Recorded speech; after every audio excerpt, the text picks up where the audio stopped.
I'm late. I'm late. I'm late. I'm late. I'm late.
Hello? Hello. All right. Welcome, welcome. I am doing some calculations on how to make a monster. That sounds fun. Yep, we're making a CR3 Warmling. It's that creature I was telling you a little bit about before. Ah, yes. Don't remember all the details, but we'll see what we can figure out. And then, just for my sanity's sake, what edition? I was currently running around in D&D 5th edition since it's the most used and also the easiest I know to build, and like you weren't here, so I couldn't make it in Pathfinder or anything. But now you're here, we could finish up the 5th edition stuff and make it in Pathfinder in addition.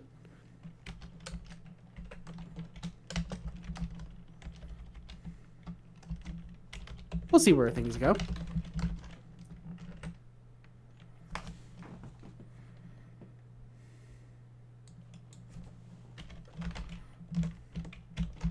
Are you also streaming at the moment? I just fired it up, yes. Okay.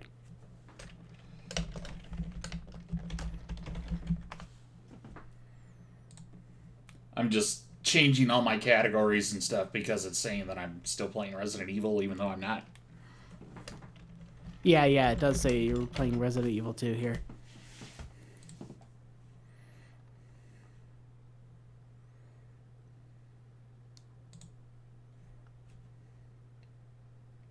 Bam. Should be fixed. All right, let me check. Or I'll reload the thing and let you know.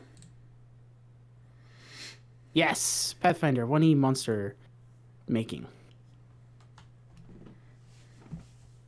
I'm going to go ahead and start the knock thing since that will unite our chats.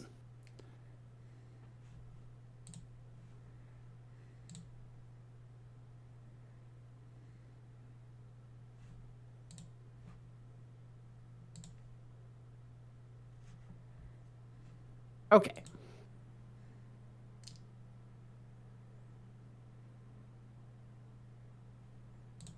That should hopefully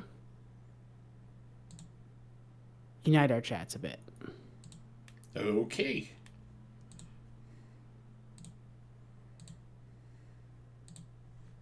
Maybe? I think so. Well, I went I up think it's from working. 1 to 4 in my chat, so I think that means yes. I don't know. We'll pretty sure that's not what that means, but we'll call it good. If you see someone typing in chat, and I don't see them pop up in my chat, I guess we'll know. Fair enough.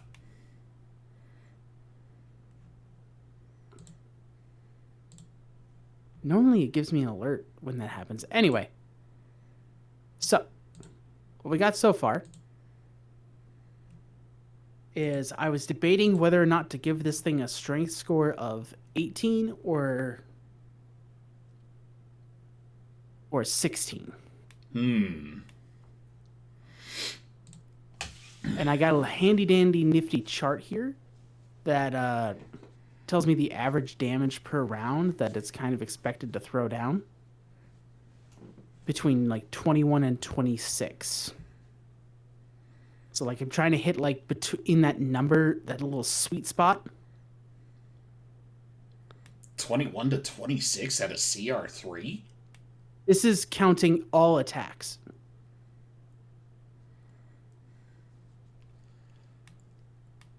Like if it multi-attacks,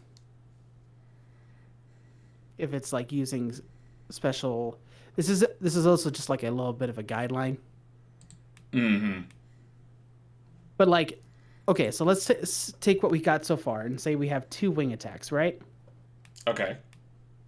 And the average damage of a wing attack is a d4, so that's a 2 on the die, plus whatever strength modifier we got, which would be, in this case, like if we did a 3, that'd be a total of a 5 damage per wing on average. It's already 10 right there. And if we give it like a bite and then like that would be on average like maybe 10 damage, but maybe not even. That being said, I am thinking of giving it like a really strong bite. That being said, I could see if I made the wings like a D6. Hey, Ace is in channel. Brother! Ah, okay, that confirms it. If, yes, our chats are not united. That is upsetting on my end. What is happening with that?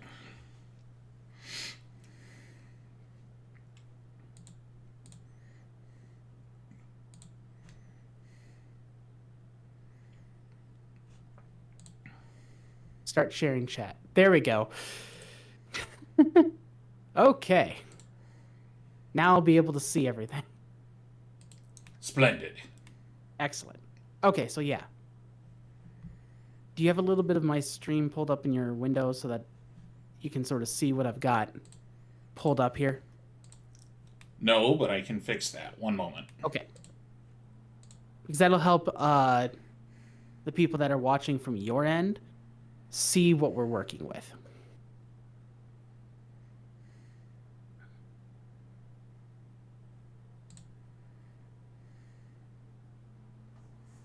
Where's my mouse?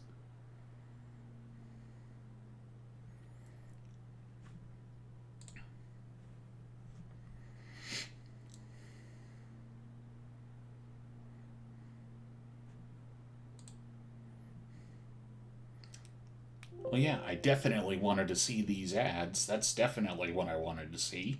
Oh my gosh. Go, go, Twitch, go, go. All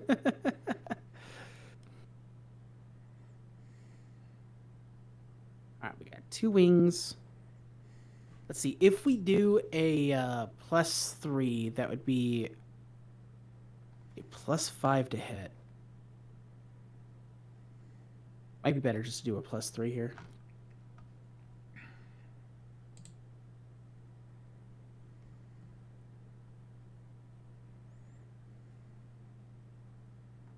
Let's see, D6. If it was a D6, the average would be 6 damage. Times 2, that would be 12. Yeah, this thing will be putting out less damage than that average I was telling you about earlier, than that like 21 to 25 range. So it's not even going to be a issue. 6 +3.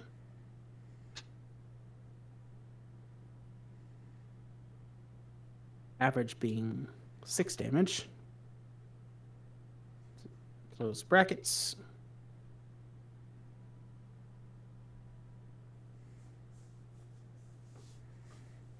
Though, actually, you know what? We will make that D4. Because I just thought of the other feature that we are building into this monster, which is the ability to swallow whole. Swallow whole at a CR3?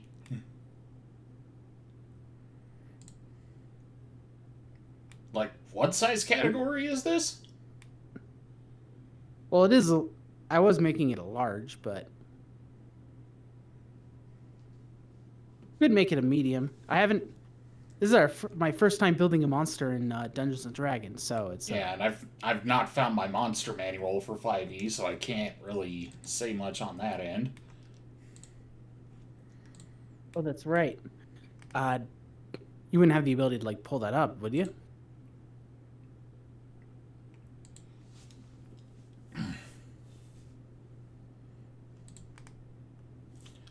Let me see if I got a PDF.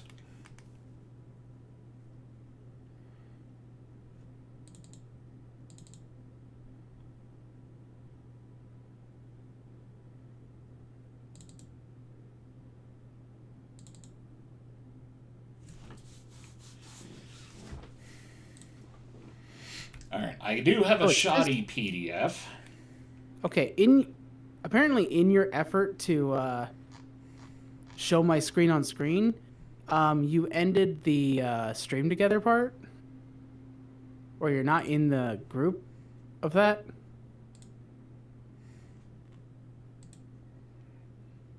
Oh, I've got you in my second window. Oh, like well, my second monitor. Right.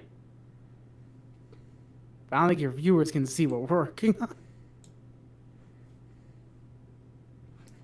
We're gonna have some viewception going on here, folks. Ah, okay.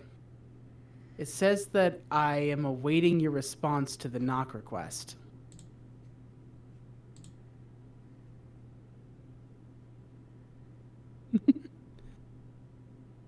Here, I'll put the internet capture back onto our CR chart here.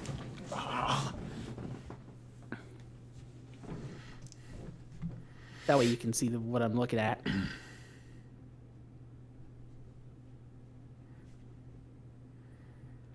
I am not seeing a request for anything.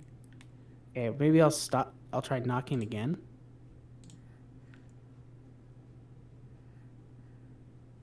Project 0.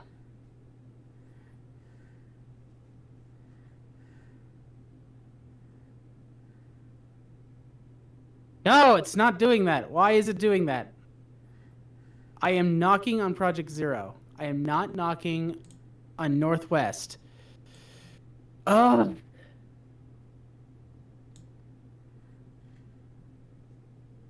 I am going to scream. Be sure to mute your mic before you do that, then. My speakers, they're old and delicate. I'm pretty confident that if I belched too hard, I would break them. Oh my god, it's not letting me chat in things because there's too many freaking add stuff.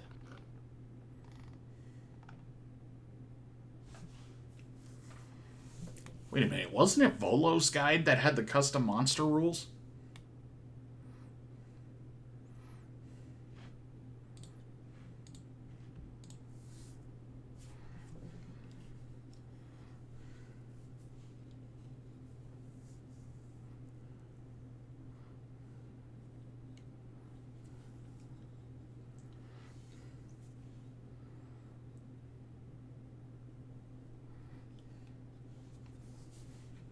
Oh, Henya's web fishing. Cute.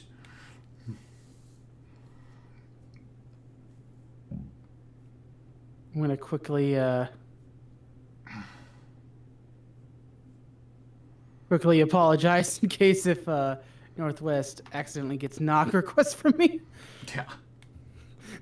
Just last time after we got done streaming, right? I apparently accidentally hit the knock function.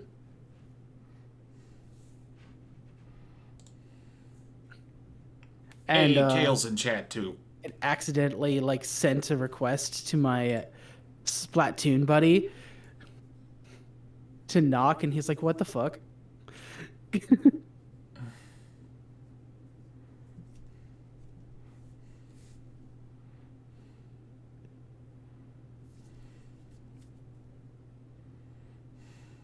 Okay. He knows. He's okay. All right. Now, please let me properly. I didn't unmute you, or didn't mute you. Project Zero, know you want to drop in and collaborate. Yes, send the knock request to Project Zero. I accept. Something went wrong.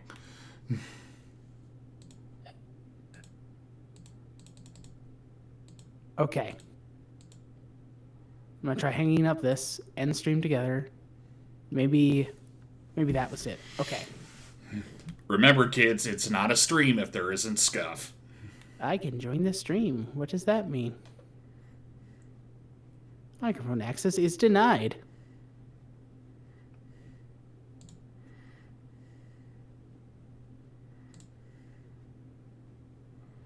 Okay, browser source. Maybe hit my channel and try to hit that green arrow next to my name. Maybe that'll do it. Oh, that's the moderator sword. No. Like, you see my on screen here? Oh, yeah. But I don't see one in this view. Let me try it from normie view.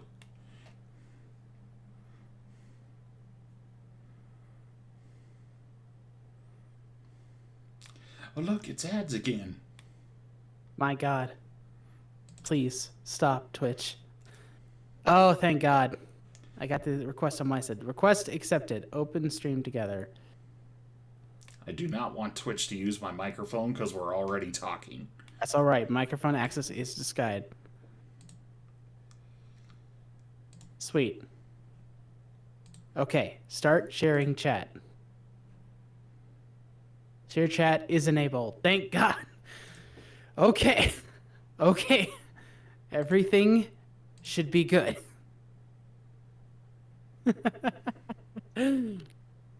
I hate how that took so long.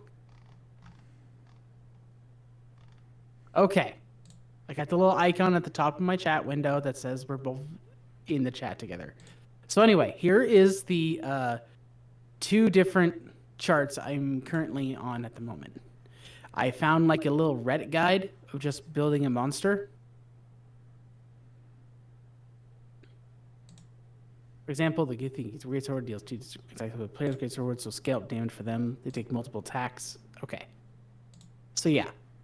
At a large, it's hit dice are that, but we're trying to keep it within our relatively rough range here.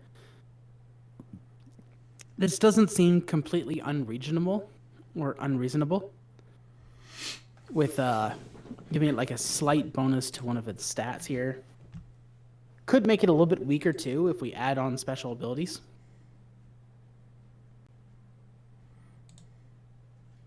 like I said, it doesn't have a breath weapon. It's not like a full-on dragon. No legendary actions. Just kind of a big lizard you'd be fighting against.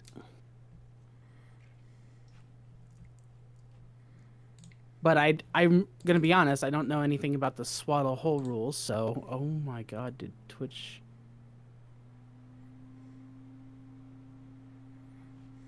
What?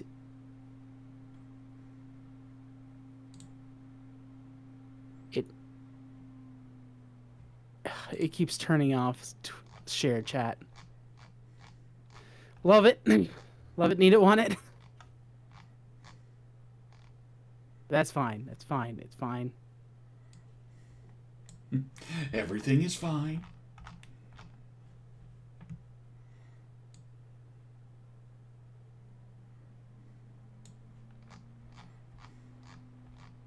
You must be live in order to enable Is it just not seeing me as live, so it keeps deleting it? Well, that's all right.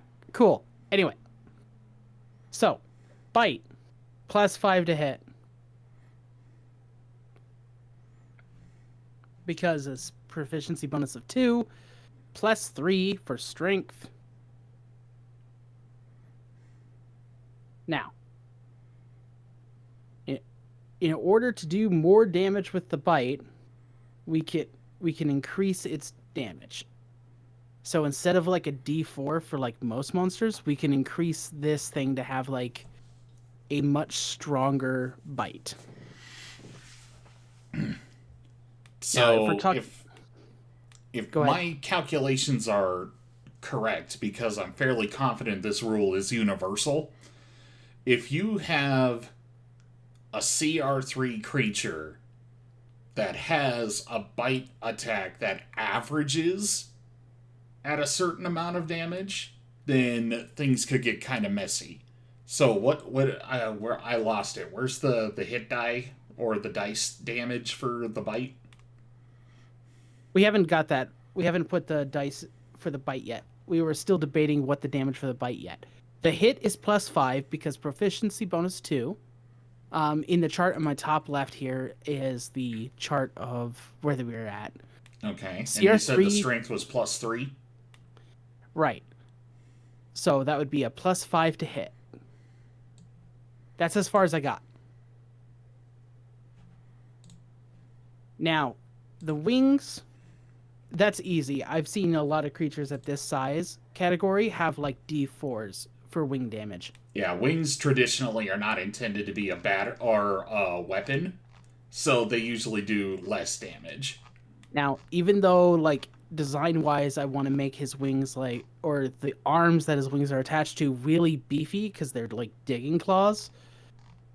That said, I'm still thinking a little bit on the smaller side so we can emphasize the bite. Because this thing is like all about eating and biting things.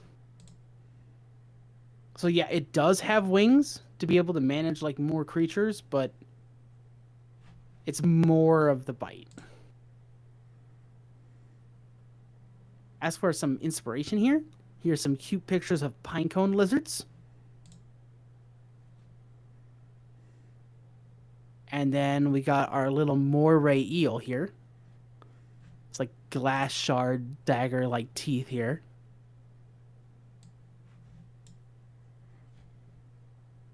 Although we could...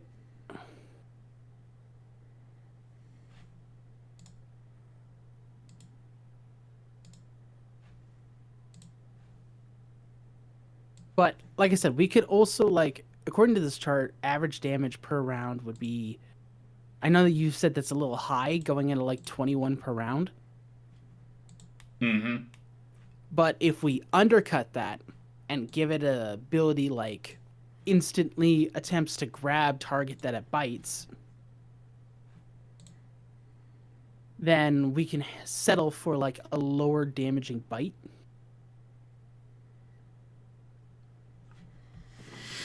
Because obviously it's just going to want to straight up just eat whatever it bites.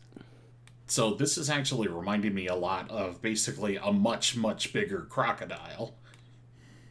Yeah. So let's take a look at a monster manual and compare. Okay. Oh, is the crocodile just in a monster manual? Should be.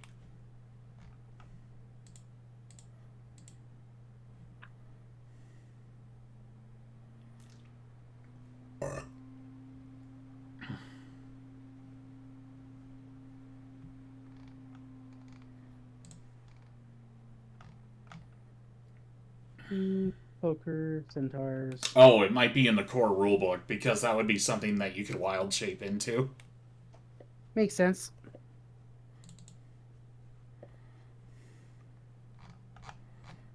Well, not necessarily the core rulebook, as opposed to the player's guide or the dungeon master's guide, because 5th edition follows the D&D trend of splitting those up.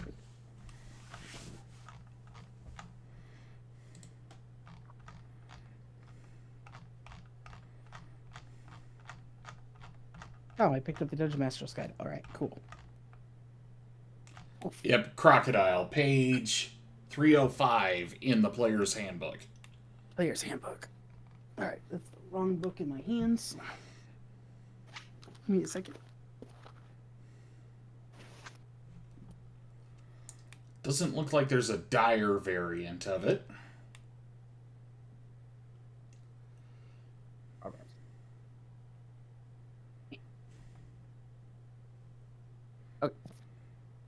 What page was it? It says 305 at the bottom of the PDF page.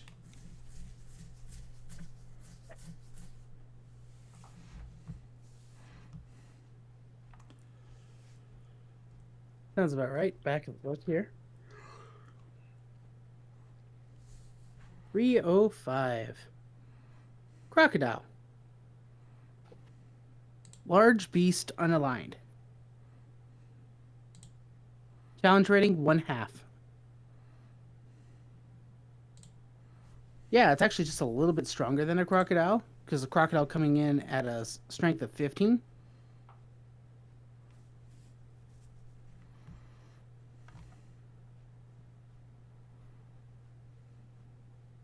Bite, melee weapon attack, +4 to hit, reach 5, 1 target, hit 7, a D10 +2, so, and the target is grappled.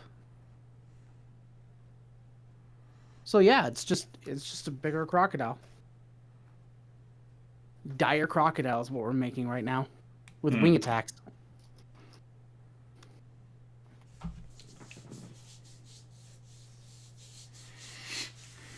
All right. So yeah, we could give it a D10 just like the crocodile.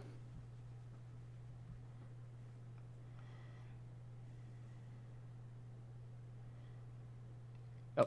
Yeah, its damage would be a D10 +3 in that case. Yeah.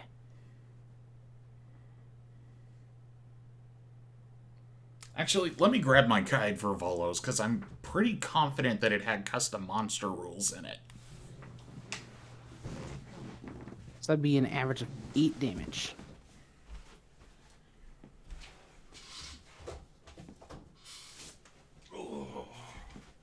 Yeah. And then give an asterisk so that we can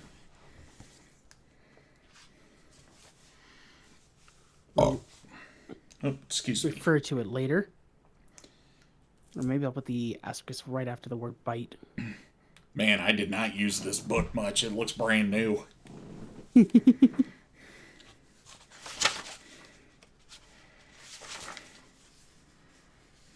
What other creatures do I know of Swallow Whole?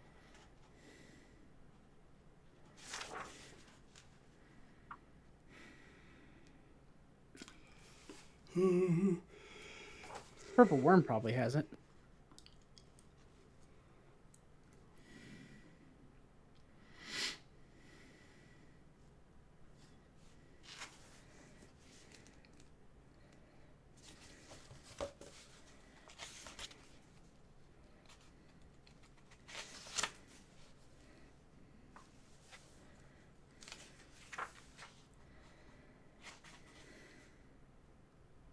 Looks like a strength saving throw. Takes acid damage. If the worm takes 30 damage or more on a turn from a creature inside of it, must make a strength constitution saving throw or regurgitate all swallowed creatures. Okay. Wonder if there's a...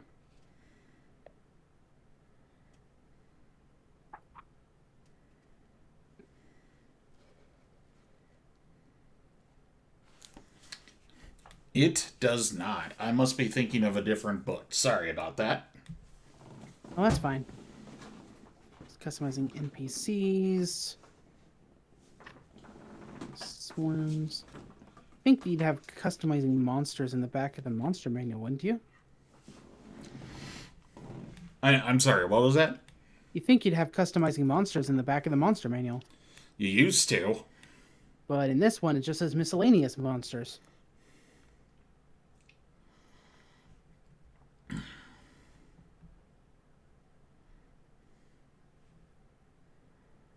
Yeah, maybe 5th edition never had rules for creating a monster.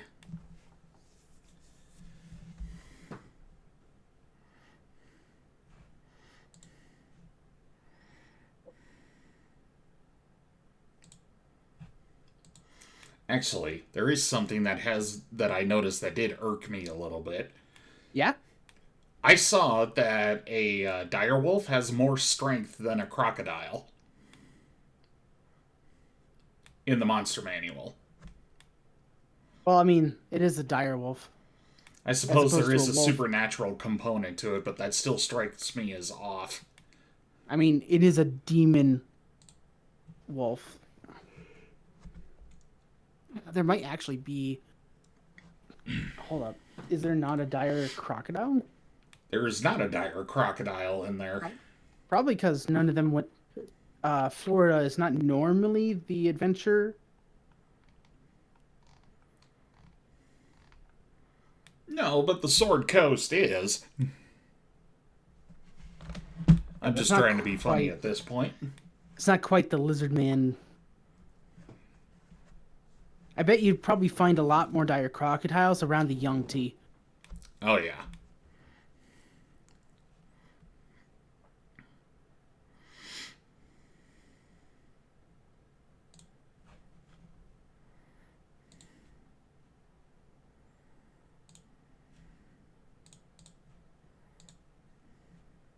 Let's see.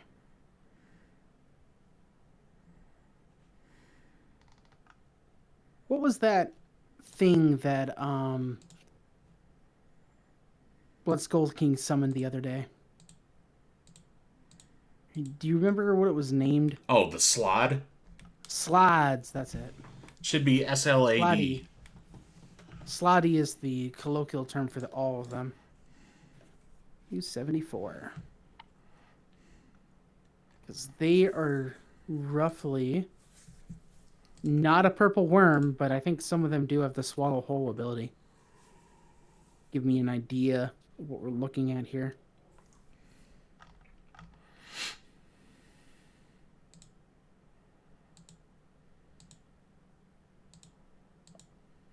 Maybe not.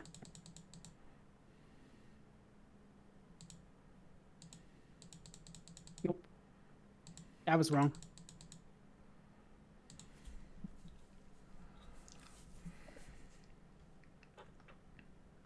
Plus, we got giant frogs in this book.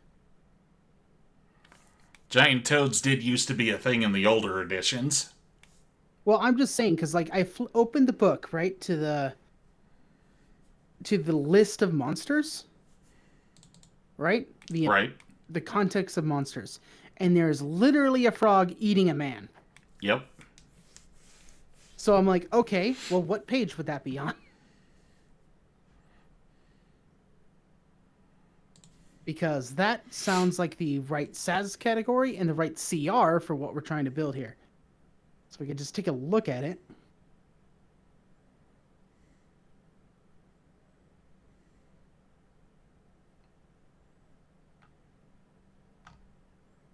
That would would probably be under the miscellaneous creatures in the back. Maybe. I'm gonna look at giants really quick to see if there's like just a whole bunch of shit listed under giants.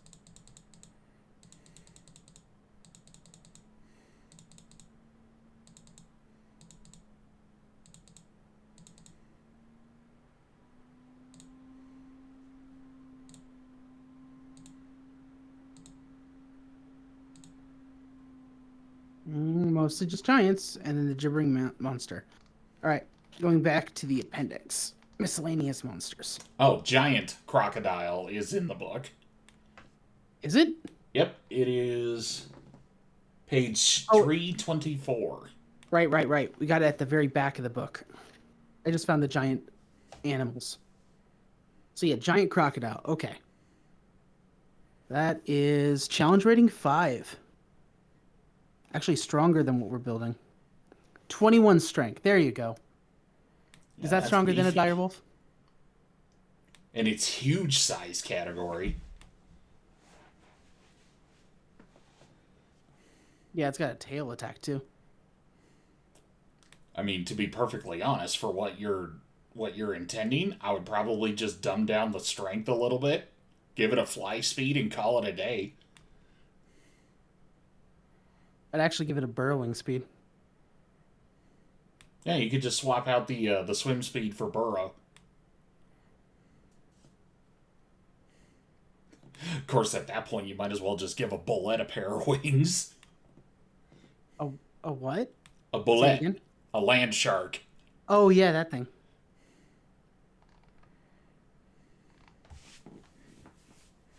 Here it is, giant frog. That is definitely one thing that I can safely say is something that it took me a while to learn from DMing, is that you don't always have to build creatures from scratch. You can repurpose stat blocks to your need, and then just give it penalties or buffs depending on your scenario.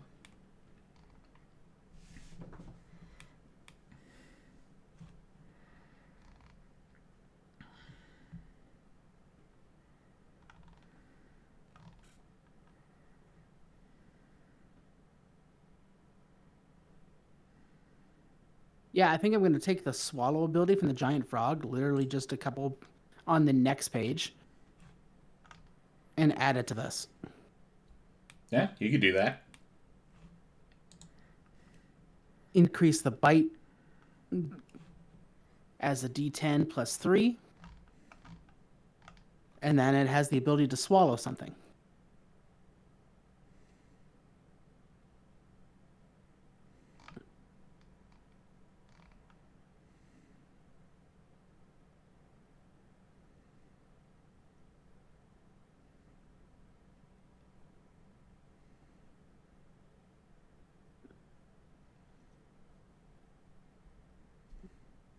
Hold on. Gotta move it to a place where I can actually see what I'm writing here.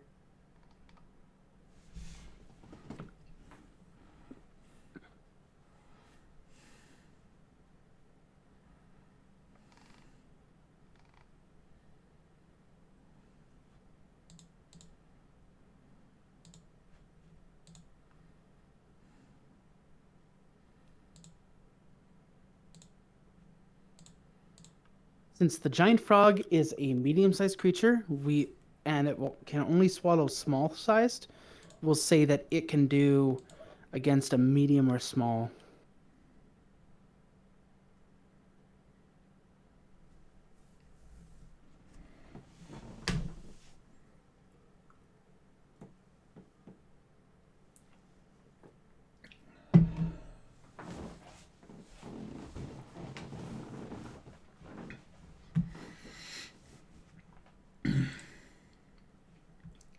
Chat, don't forget, hydrate or dihydrate.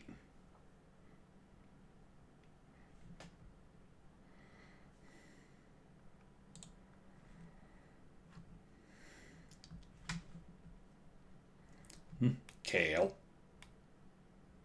Kale, that's not a hydration drink. What? You sure? Yeah. Coffee makes you thirsty.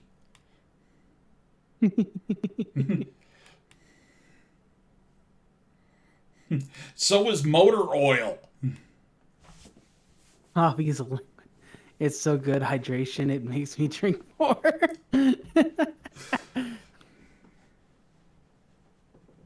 And you got the negative.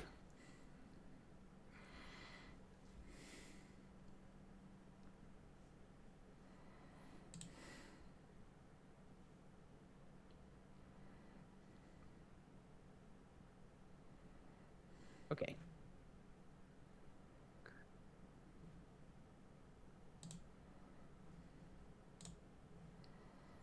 All right, what we got going on over here? Sorry, I'm flipping through like 4 different windows. I don't have nearly enough monitors.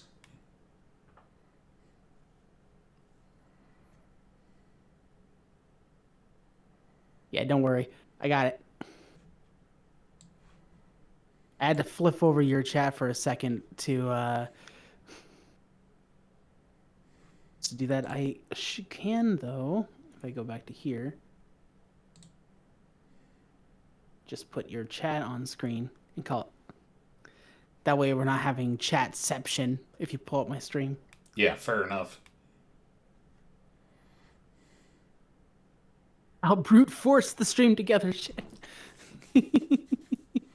We have the equivalent of duct tape on our side. The medium or small creatures grappling.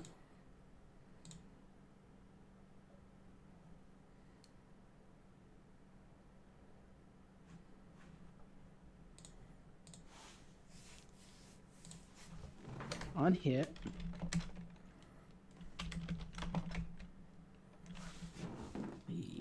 Hard.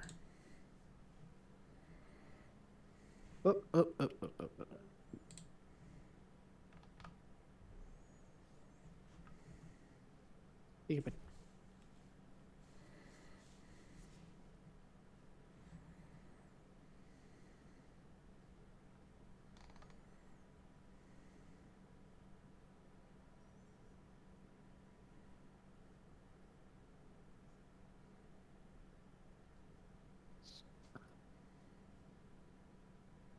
What does restraint do? Can you look that up for me? Restraint? Yeah. Is that a monster ability? It's a condition. Restrained.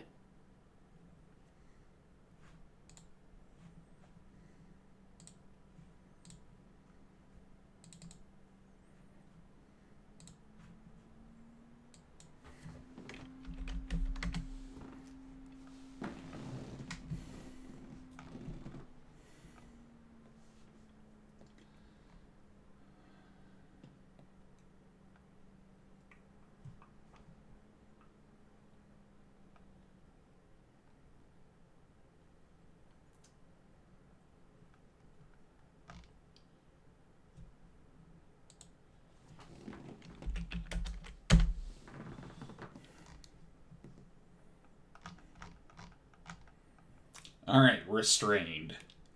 A restrained creature's speed becomes 0, and it can't benefit from any bonus to its speed. Attack rolls against the creature have advantage, and the creature's attack rolls have disadvantage. The creature has disadvantage on dexterity saving throws. Oof. The picture shown for restrained is a halfling stuck in a spider web. Yeah, makes sense. When you are swallowed, you are blinded and restrained. You get total cover against attacks against targets outside the wormling. No, against.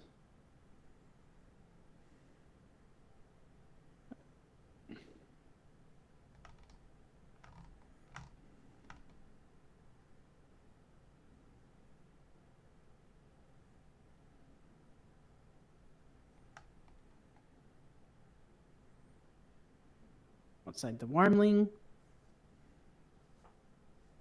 And takes. Now we decide the damage. Because the difference between a giant frog and this thing is a lot of CR.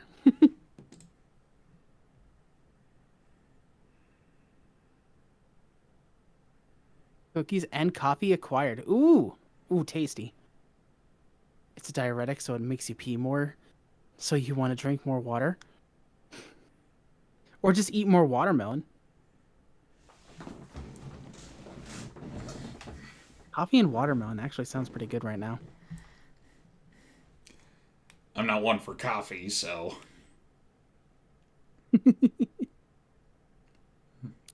Alright, so what would we be looking for damage? 2d6, probably?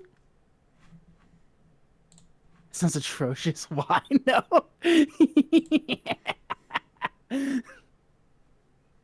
It's always time for watermelon. I don't know what you're talking about.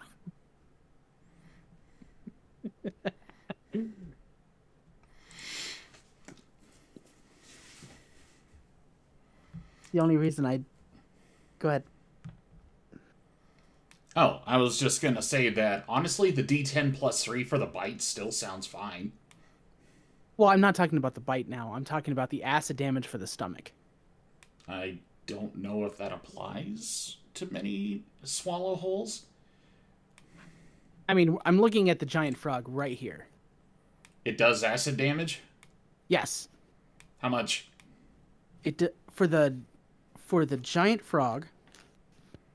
Oh, that's the other. I picked up the wrong book for a second here. It's the one on my knee. Okay. So here's the rules for swallow. The dwarf expert has arrived. Hell yeah. The frog makes one bite attack against a small or smaller target it is grappling. If the attack hits, the target is swallowed, and the grapple ends. The swallowed target is blinded and restrained. It has total cover against attacks and other effects outside of the frog and takes 5, which is 2d4, acid damage at the start of each of the frog's turns. The frog can only have one target swallowed at a time. If the frog dies, the swallowed creature is no longer restrained by it and can escape from the corpse using 5 feet of movement, exiting prone. Yes, always times, but with coffee. Yeah, I agree. With coffee. You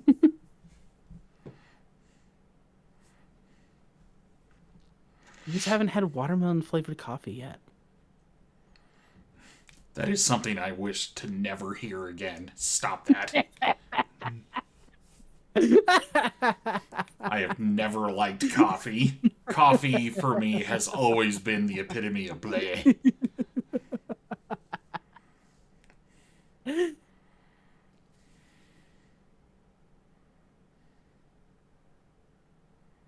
So yeah, we could do like 2d6, maybe 2d4 acid, something in that range.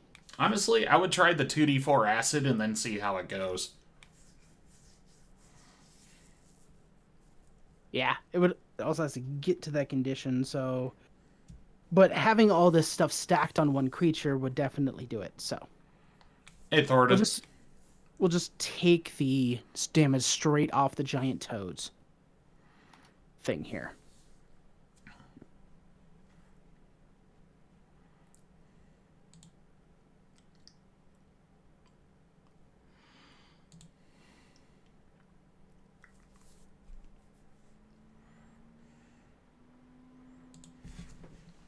Okay.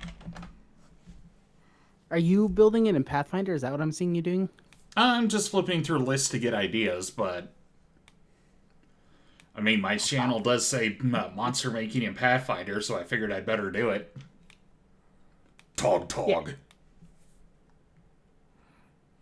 Hey, I am down for you to do the Pathfinder conversion of this. I am just pulling the 5th edition stuff because that's what I already started on doing. No, that's totally fair.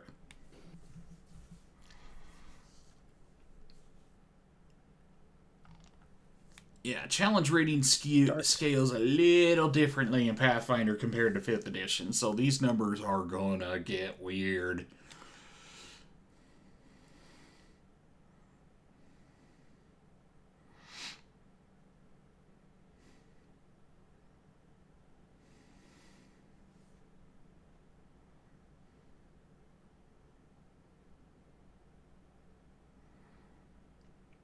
Okay, so we want basically back in 3rd edition what we had were called landworms.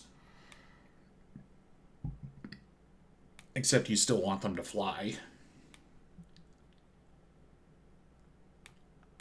And you said that their primary... Is this a 4-limbed or a 6-limbed dragon?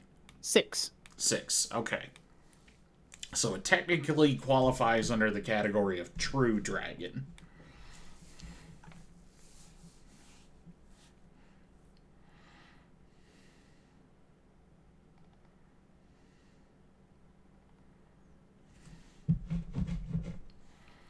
And then I believe the swallow hole rules for Pathfinder require 2 size categories difference. So we need something that's huge. That being said, there's also more categories of size inside of Pathfinder. How far do they go in 5th? Gargantuan. Really? Yeah, they don't have Colossal anymore? They deleted Colossal.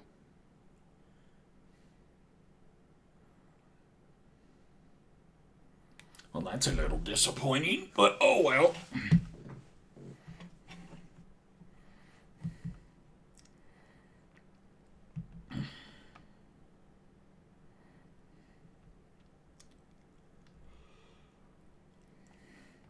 Here, you know what? Let's just compare all of the crocodiles side by side.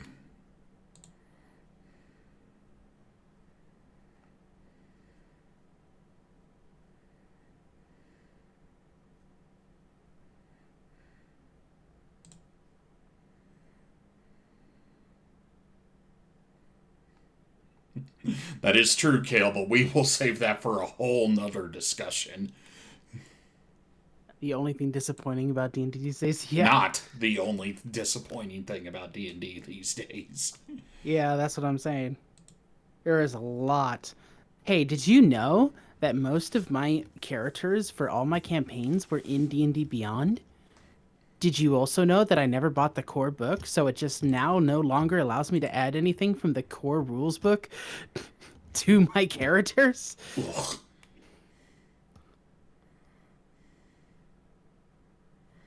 All right, I believe I added these all in challenge rating order. So we have our little baby, the normal crocodile.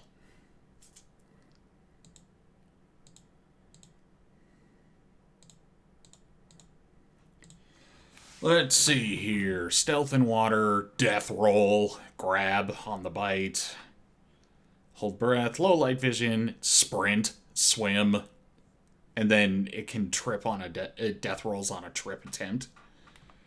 So yeah, no swallow hole for this guy. He's not big enough.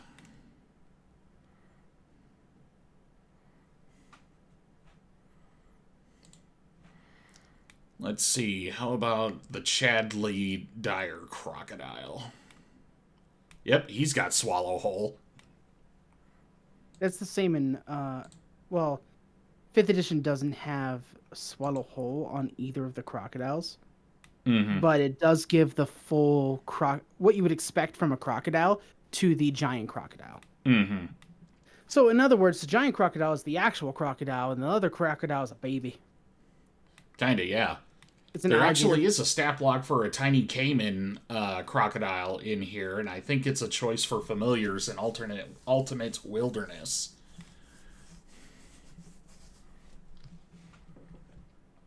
Okay. But yeah, let's see. Swallow hole. Make a new text. Boo.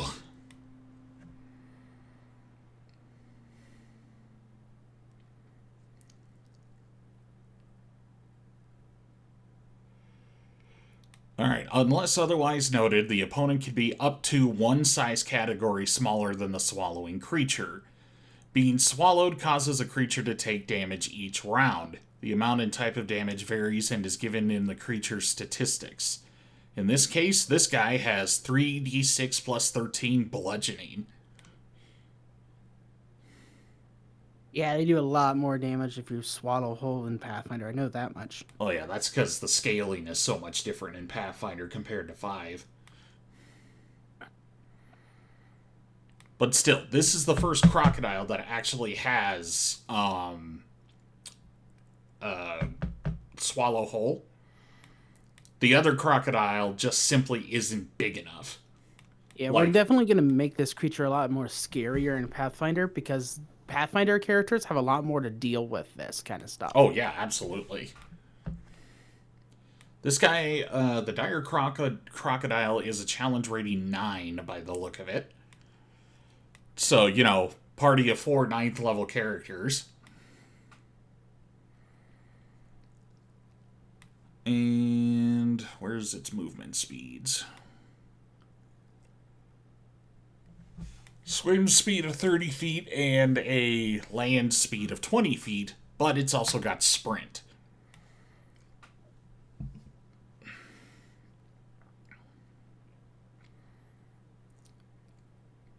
I mean, to be honest, I think we're in the same boat here. I would probably just swap out its swim speed for a fly speed and call it a day. It also has a burrowing speed. Do not forget. Okay, so it probably would roll at the same... Well, I would probably use its land speed for its burrow speed. Yeah, it just can move its land speed through the dirt as well. Right. And then just ignore the death roll. That's probably what I would end up doing. Although I gotta say, the idea of a dragon doing a death roll underground sounds absolutely badass. Actually, we could throw a death roll on it. That sounds terrifying. Players, on the other hand, would probably be like, Jesus, Venden, no.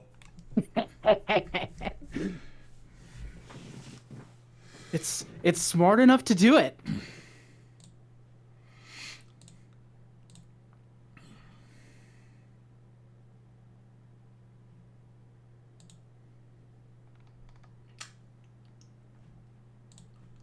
What's the average intelligence of, like, monsters again? Well, there isn't a set number, but are you looking for the difference between feral and sentient? Yeah, it looks like a wisdom score for most of these things. It seems to be at 10, actually, for most of these animals. Yeah, wisdom, that is survival instinct, because think of it from this perspective. The survival skill uses your wisdom modifier. That makes sense. So, when you're talking about actual creature intelligence in 3rd edition, 3.5, and Pathfinder, you are talking about their intelligence scores. I'm going to give its charisma the same as a bear. There you go. That being said, its int is going to be a whole lot higher than you would expect. It's a scaly bear. A scaly bug-type creature that from the depths of space. Hey, the Yoshi is streaming. We fought and helped kill a Tarrasque not much bigger than that. Bear dragon? Oh, that's right. You haven't pulled my stream up on your thing. They can't see what we're looking at here.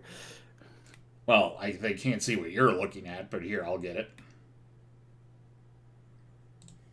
Well, you got me on the other monitor, so it's another matter.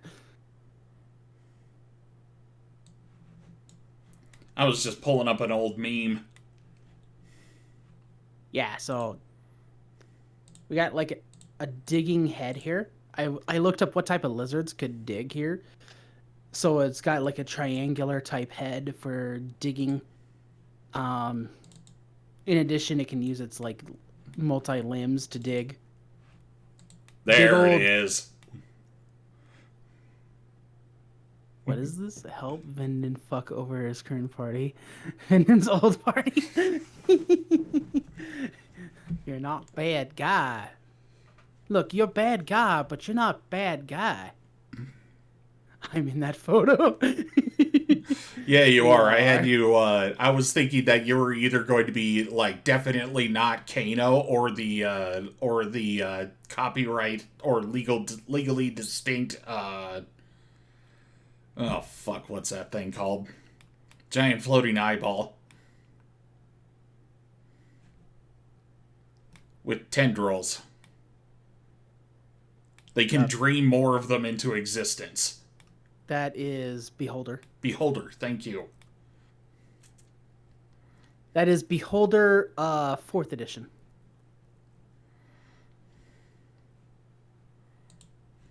Because it was a 4th and 3rd edition lore where beholders can dream more of them into existence.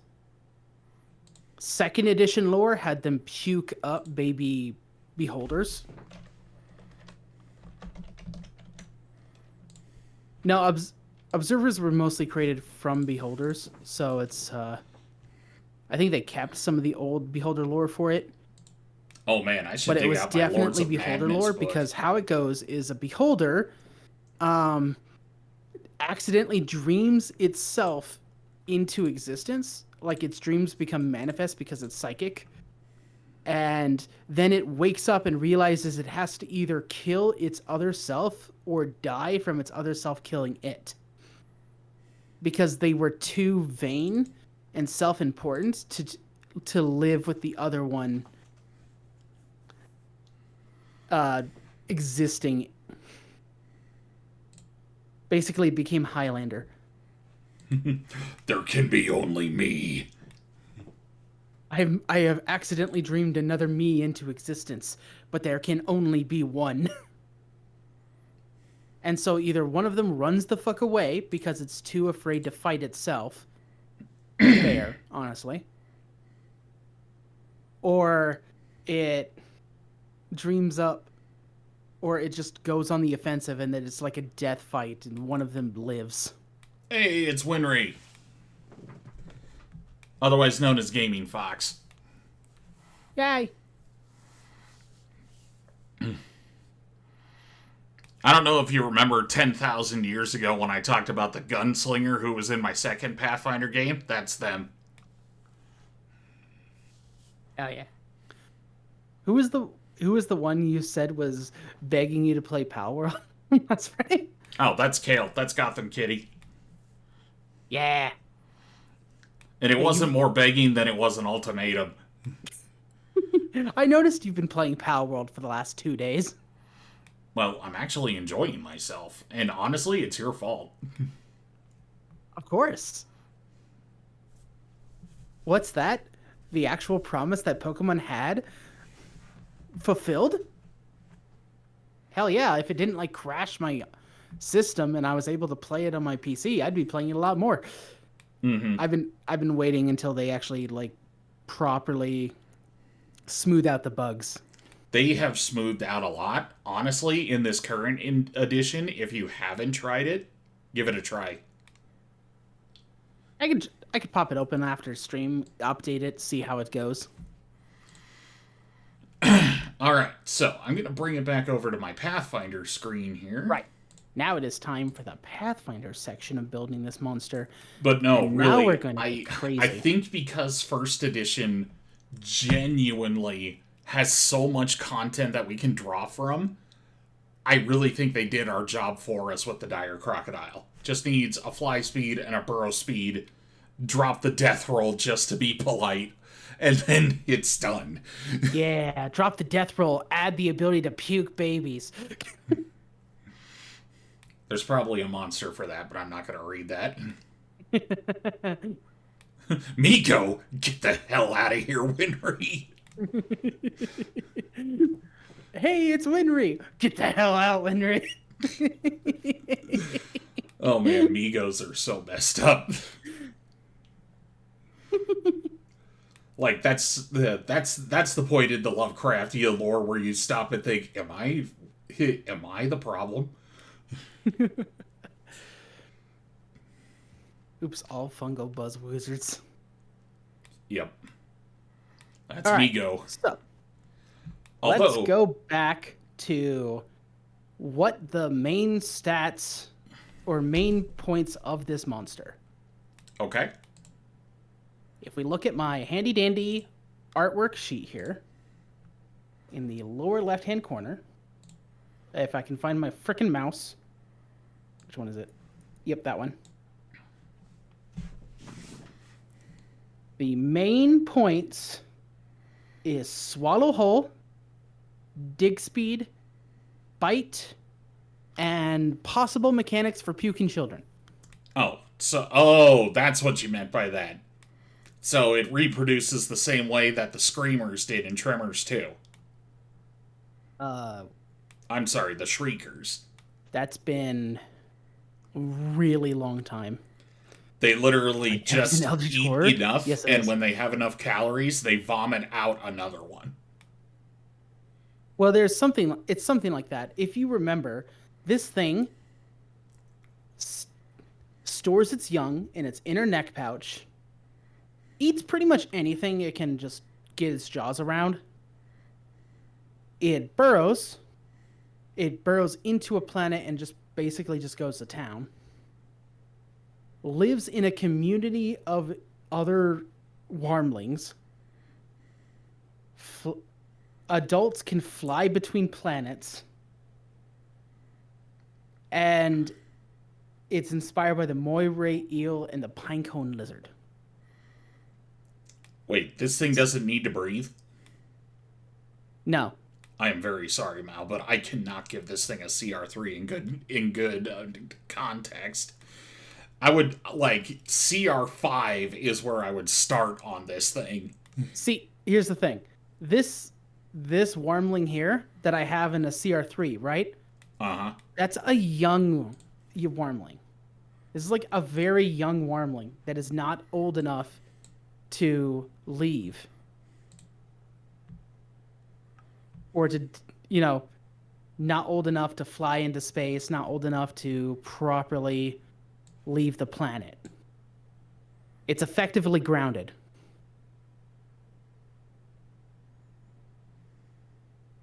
Life cycle is Garboid, Shrieker, Ass Blaster, Dirt Devil, back to adult, Garboid. Yeah, that's right. The Shrieker flies around. I remember a little bit about the Shriekers, flying around. Oh, that's the Ass Blaster. Oh, that's the Ass Blaster. Yeah, that's Shriekers were just real fast on the ground. Yeah, they're like little, to be young and grounded, says Kane.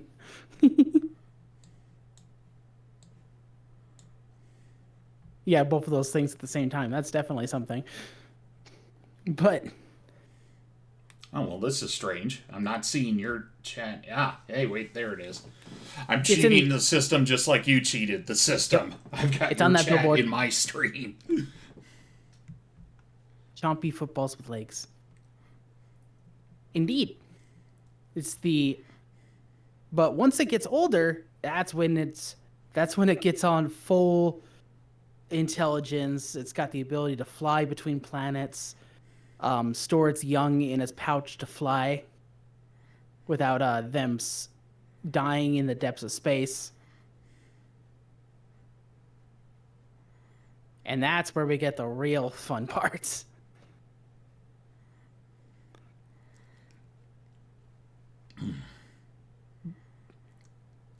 I'm just making a Sarlacc.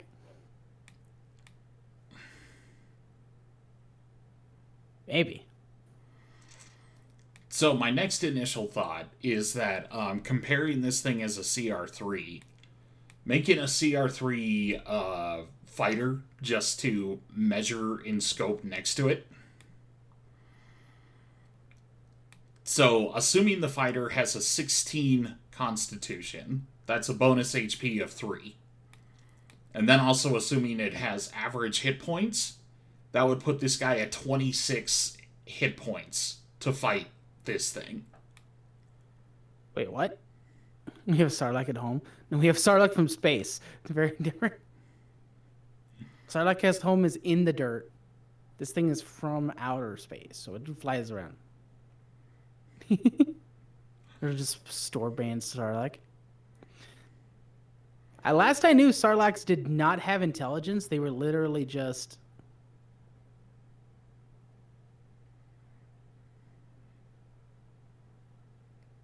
And they had to be planted. Well, they root themselves down in a pit. When they're the life cycle of a Sarlacc is kind of bonkers because They travel to a planet, they burrow into the ground, and then when they get big and fat enough, they just decide, you know what? I don't need to move ever again. Ah. And at this point, the only thing that has ever dislodged a Sarlacc from its pit is when a Kraid dragon got hungry enough to fight it. Ah. Which was, I think, the equivalent of a Tuesday to a Kraid dragon.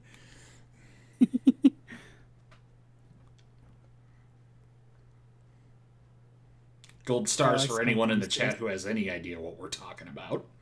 Yeah, I was looking through this and I finally found a part of it where I got like Sarlaccs. I don't know if they're flying. Like, hold up, I gotta pull up the internet capture on this. Like, what the hell is going on in this picture? Like,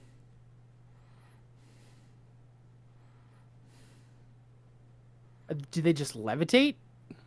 What the fuck am I looking at?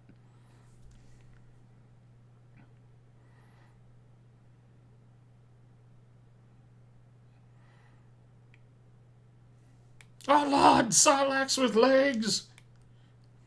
Sarlaccs with legs, and they look like they're flying. I don't even know. But... And Winry, don't forget, he also stole the air tank out of a dead stormtrooper. It's just some real jank art. What the fuck, Dark Horse? Hey, I'm just saying, you know. I don't see Sarlaccs flying around in pods of 100 of them. Alright, but still, in order to keep this from escalating too far. Right. So, average damage for this thing is how much? Well, on this one that I have here, the D&D chart says that the average damage should be 21 to 26.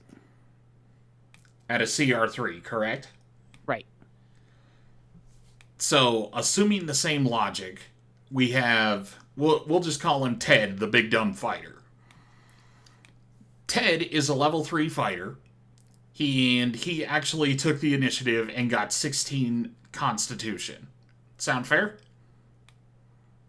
Okay. So at level 1, he gets max HP. That's 13 hit points. And then assuming he rolls average for his other 2 levels, that is 16 more hit points. So, that brings him up to a total of 31.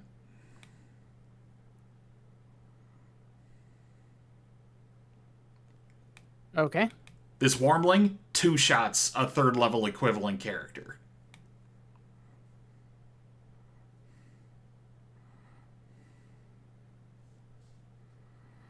The 21, right? So, yeah, 1st level, he has 13 hit points.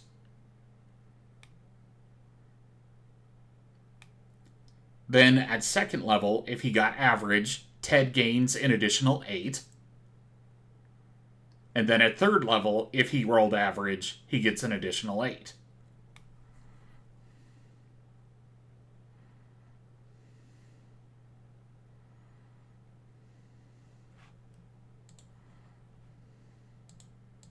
All right.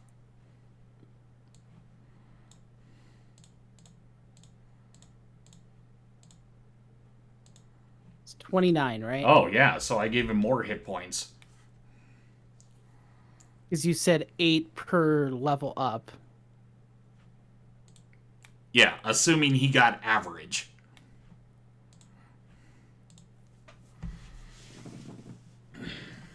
And I missed the old Sizzler before they gutted it. Oh, hell yeah.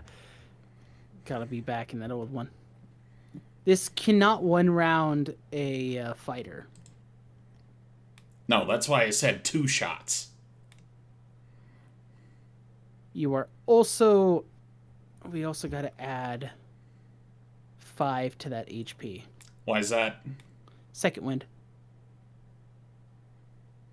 We're talking 3rd level fighter, they get second wind. There is no fighter that's going to not pop second wind if they take damage. Is that an immediate? It's a bonus action. Oh, so that has to be done on his turn. Has to be done on his turn, but it can't one-shot him.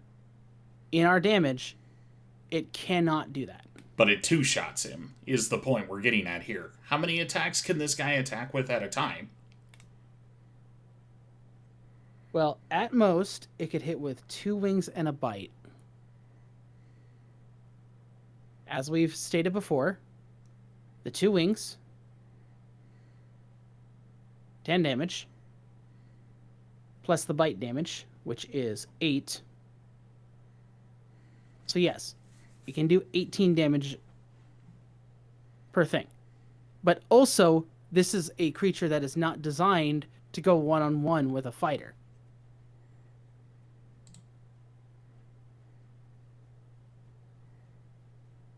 As far as I remember, CR3 does not mean it is equivalent to a 3rd level character. It means that it has that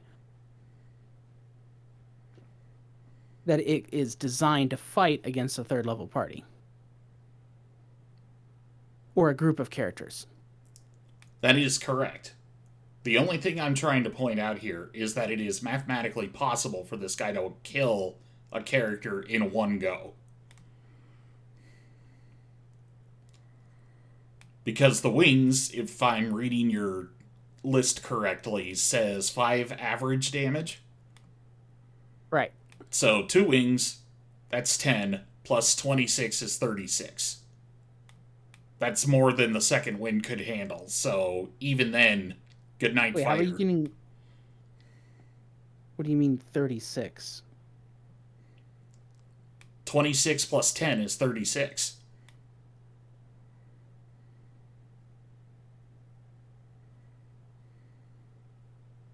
It can do at max 27 damage in a round.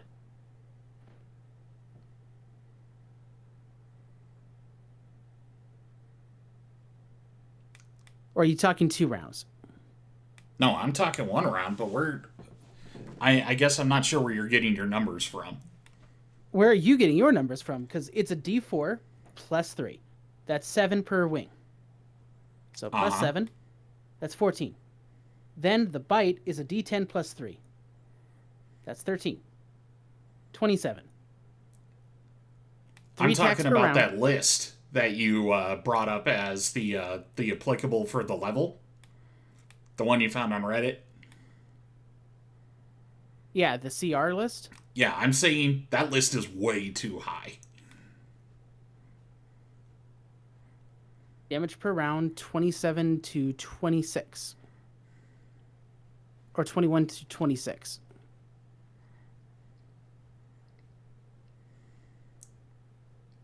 AC is 13 on average. This is also like a rough... Like I said, it's not entirely accurate because Dungeons & Dragons does not use an accurate... or does not release what they actually use to make CRs. No, not anymore. Yeah. As it turns out, there is a logic to what Dungeons & Dragons does, but they do not share that with their customer base. I've watched lots of videos about it. It's literally like everyone's like, there is a method to this madness, but we don't know what the conditions for when we can change that method. And therein, we don't know what is happening. Yeah, I am still of the opinion that list from Reddit is way too high.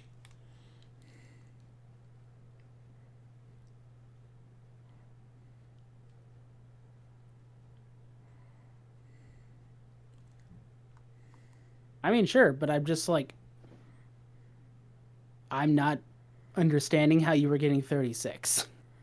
Because if the average damage of the primary attack hypothetically is 26, adding those wings kills a character.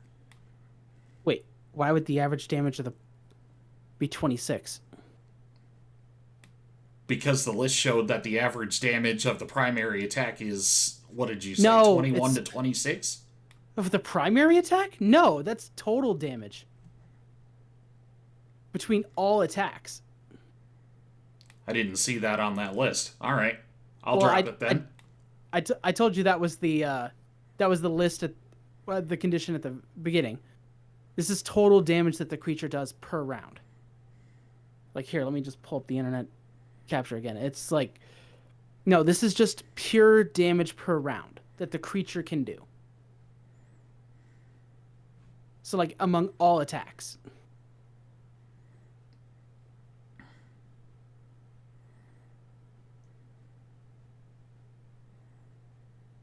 So I'm like, I'm not, that's why I was a little confused about how you got like 36 from anything. Yeah, I wasn't sure it was including all of the attacks. It looked like that it was just simply the one primary attack. Well, I mean, sure, if it can only do one attack, sure. But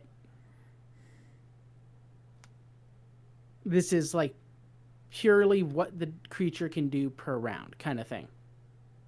And his list isn't exactly the most accurate. It's just like, here's a good guideline. You know, you could figure it out from here.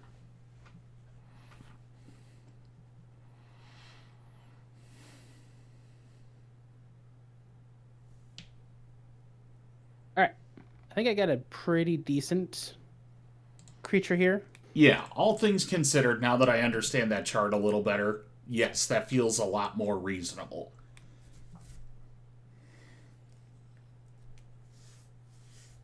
Yeah, with a little bit of 100 HP so that it doesn't die immediately. It can last like a couple rounds. It's not exactly the strongest creature, not exactly the weakest creature. And it is what it is. Yeah, honestly, I think we need to... I wouldn't mind just sometime before gaming, just throwing this list out there and then just trying to sim a fight with it.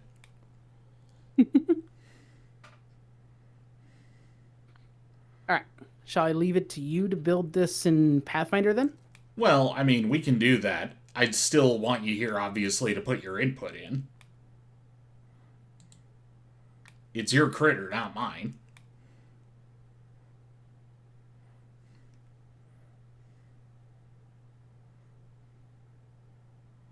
Yeah, that means... On the other hand, I have been teeing off Kane with Boulder's Gate for like several weeks. Oh, so you need to go? Yeah, I might just shift over to Boulder's Gate 3 now. Okay, sure.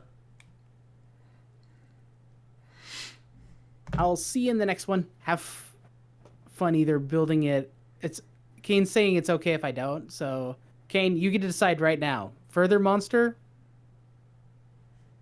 or Boulder's Gate. I'll leave it up to you. I'm disregarding his opinion with bear spins. Go have fun.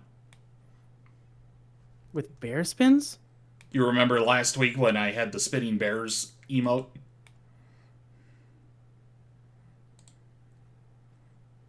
Allow me. Okay, he's going to go shower, so never mind. We're doing... I guess we're building it in Pathfinder. Okay.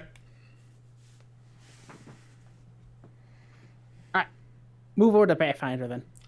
Alrighty. Get me off the screen. Alright, so this is where we have the comparable list of the dire crocodile and all that fun stuff. But thankfully, I have a blank slate character on this one, so we can just start from scratch.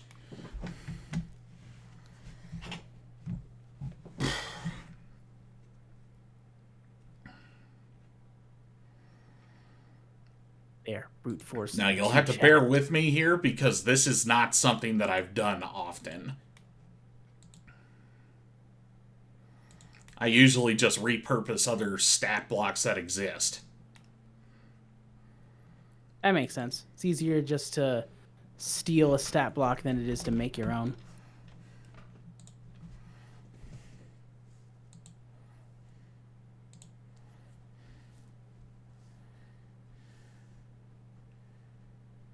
Okay, so if this thing is considered a dragon, we're going to need to go to an advanced race, I think.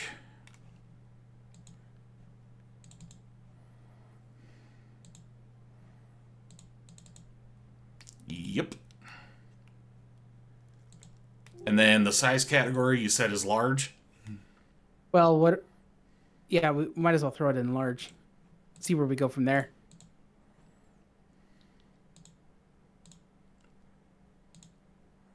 And then its land speed was 30? Yeah.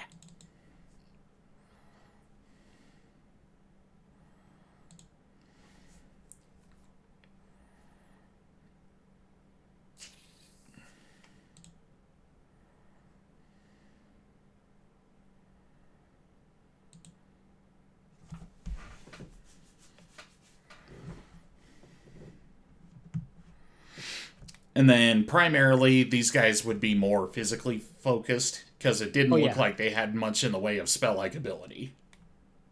No, their most spell-like ability is the extraterrestrial shit.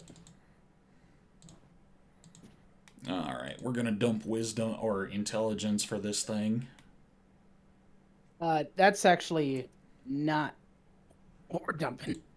We can dump charisma, but it is actually like a intelligence 8 or 10. Okay. Well, it would have had an 8 or 10 either way. Oh, okay. Then yeah, let's keep it at 8. Oh, that's right. This is Pathfinder. Stats are a little bit stronger in this one.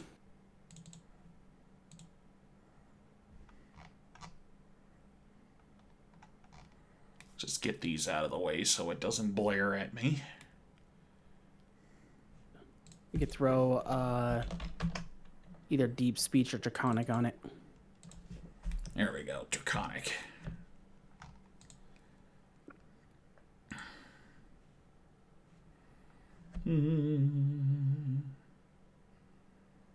Probably will have some blind sense.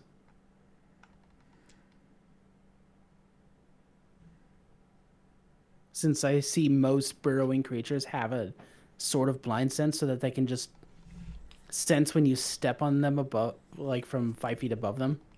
Mm-hmm. We'll see what we can figure out here. Better unless Pathfinder has tremor sense. It does. Oh, then we could just throw some of that in there.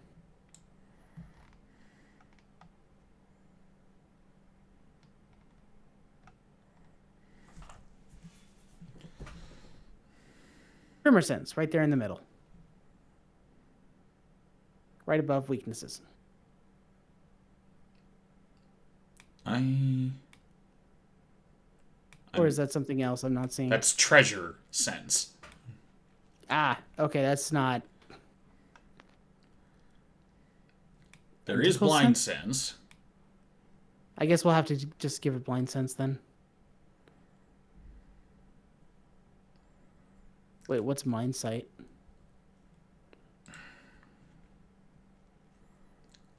Dark vision 90 feet, but they get dazzled in bright light.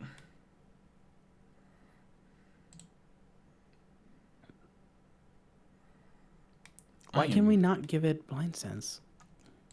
Well, it's right there, but it's it requires 20 more race points. So that one's going to make it in a much higher one. Let's see. Okay, I see. We would have to have a higher CR. I would bet. Right? Okay, yeah. Well, custom race monstrous. That's basically what this is going to come down to. Ah, okay, yeah. It has to have it has to be monster. Makes a lot more sense. Mm-hmm.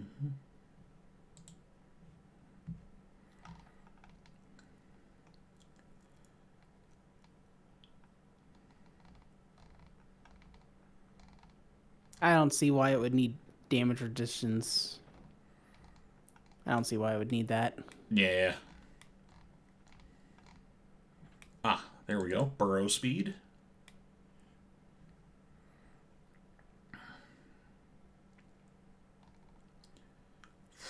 No breath weapon, I assume? No breath weapon. No need.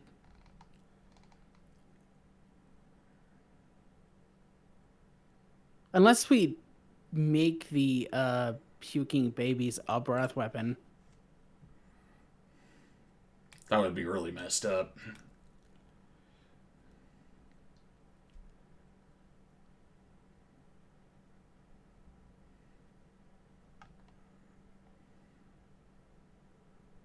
Powerful bite definitely is. Seems like it.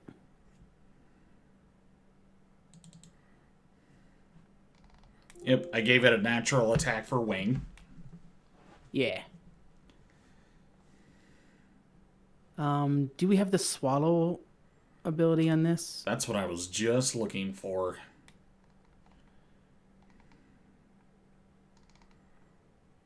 It's looking like no, but I'm certain that may come along maybe later. it is under other.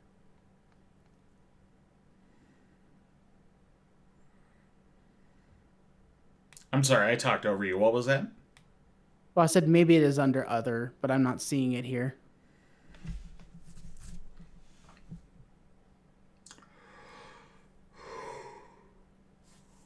Ooh.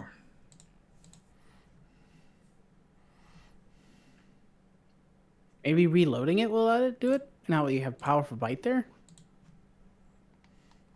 Well, it's got a powerful bite. Right now we're still at a CR quarter, though, so something's... Oh, here's what we needed. Customize?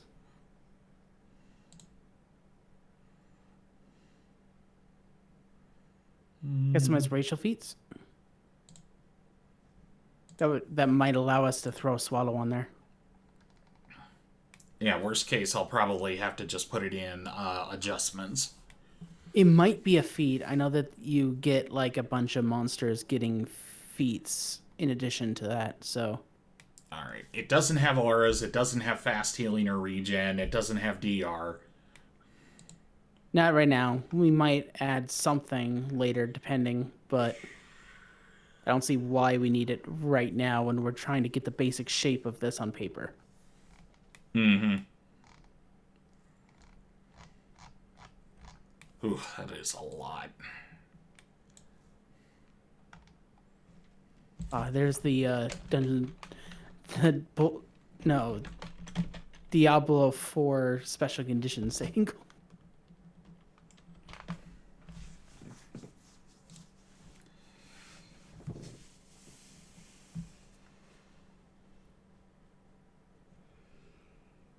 It is interact with acid cola like matching dragons type.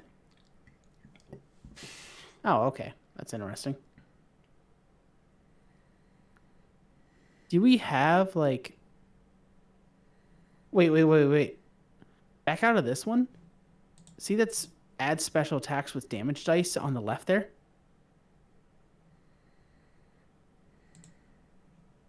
Under new...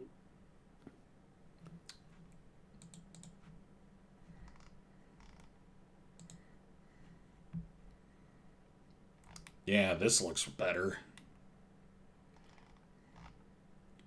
Swallow hole. There we go.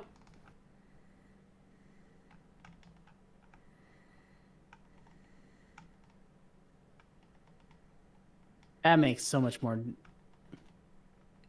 Yeah, that worked.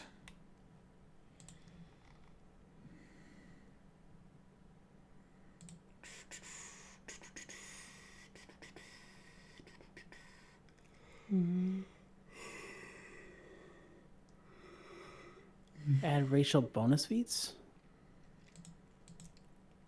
That might give us a little bit more flavor here. So, how good at flying is this thing? Well, it's probably not using normal means of flight. Like, somewhat eldritchly assisted is what I would say. Because it has the ability to, like, get into space. It's not what you normally find on something that can fly.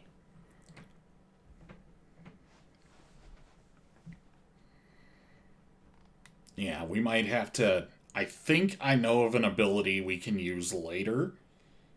We'll think about that one. Yeah, so magical flight probably is the easiest trait to throw on it. Yeah. But right now,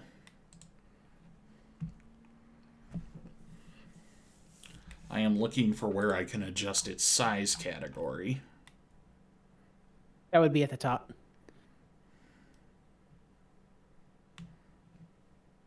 under classes, I think.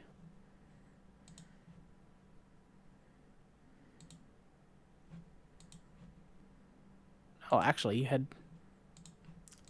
Yeah, it's clip. Yeah, it's kind of foobarred here. You had the ability to just... Yeah, there you go. Trying to drag it. Yeah, it's not letting me. Well, that's alright. I know how I can cheese that. Oh, there it is, size. You can just barely click it when you clicked off and clicked back to it. Yeah, but it stops at large. Oh, I see. So yeah, it might be just large, and then you have to add like a feat that makes it bigger. Because when you need something different in Pathfinder, just staple a feat onto it. There's one thing you can say about the Pathfinder devs is that they love their feats. Well, yeah, that was 3rd edition's whole shtick. Is that feats were this really cool chain of puzzle pieces that you could stick together and make all sorts of wild stuff with.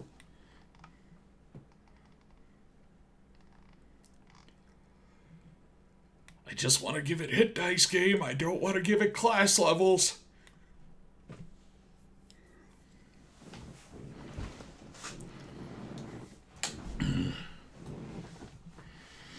Alright, deity, we just hit none because we're just gonna just not deal with that. Alignment, neutral, or chaotic neutral. Yeah, that's fine.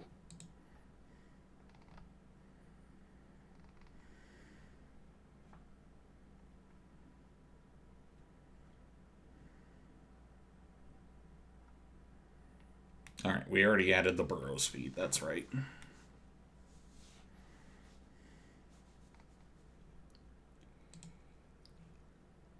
None of those.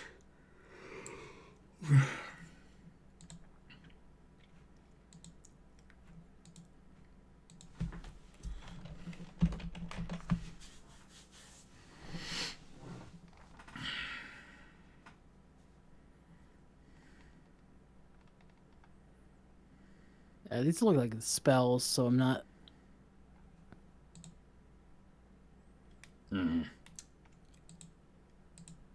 Ah, here it is. Now it's huge size. I see. Just cheating the system by making it enlarged. Yep.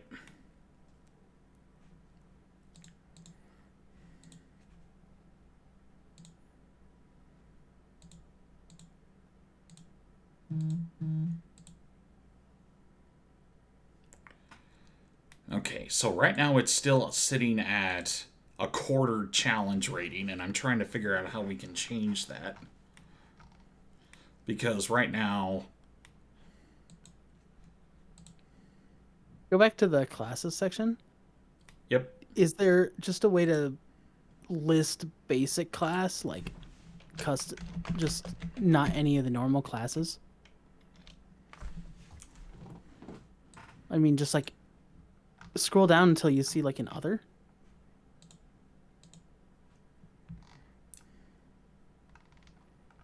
Okay, those are templates. Those are character classes, and those are NPC classes. Chthonic creature? Oh, yeah, those are the templates. Okay. Is dragon a template?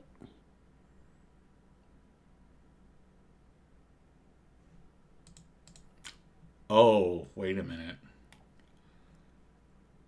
We could be doing this. Like, Completely this wrong? is us trying to attempt to build it from scratch. I still think that we should just be adding on to the dire crocodile. Adding on to the dire crocodile, or just fucking with a dragon turtle. Just like completely removing and adding stuff onto it.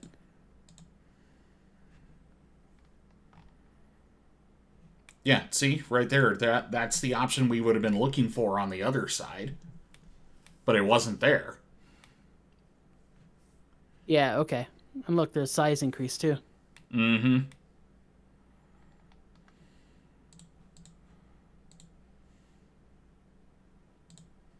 All right, and then we can customize this one as well. My special abilities, racial feats, and ability scores.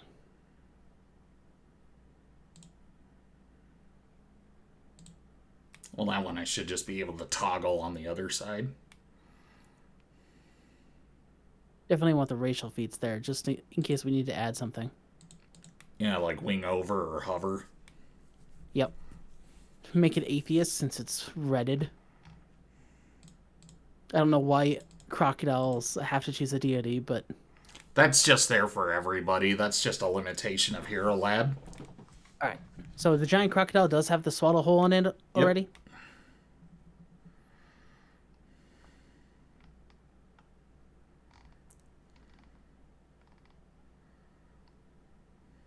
Yeah, to be honest, we could...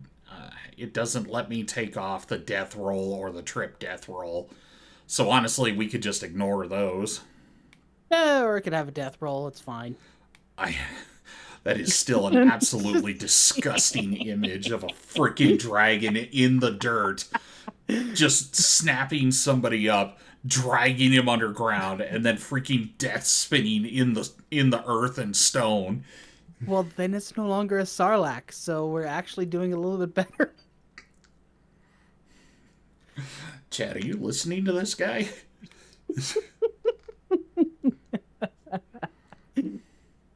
I don't see a Sarlacc death rolling. Death rattling, maybe, but not death rolling. Do a bigger one. Okay, wait, no, it's already got grab and all that stuff. So, movement. Space. When did the crocodiles learn how to fly?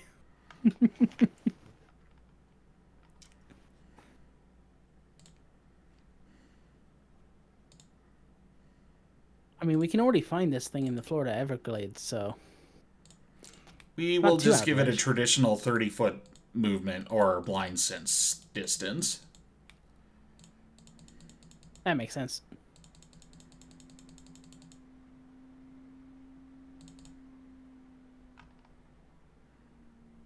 And then its burrow speed is the same as its land speed? Yeah.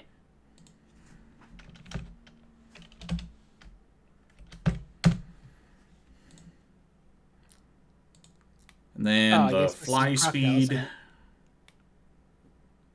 This thing's got a dexterity of 10. It'll definitely do fine in moving in straight lines, but if you ask it to do maneuvers, it's gonna fucking hurt itself. Yeah, well, you don't need to worry about being clumsy when you're flying between a giant planet and another giant planet. I'm just gonna give this thing average, then, for maneuver speed. Or maneuverability. Makes sense. Because usually the smaller and more dexterous you are, the better your flyability is. Yeah, the thing is, I would actually give it like a clumsy fly speed and actually increase its burrow speed to 30.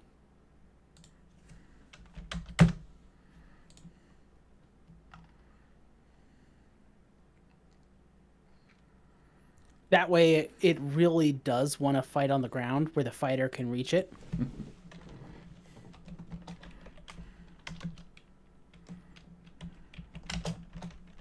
Like, indeed, it can fly. It probably shouldn't.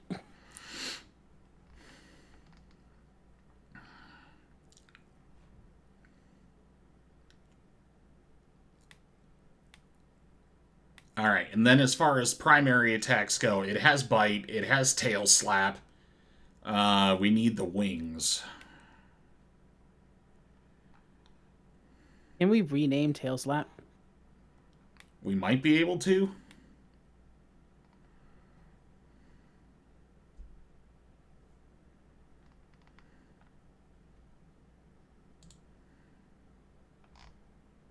Oh, no, I'm not making a whole custom thing.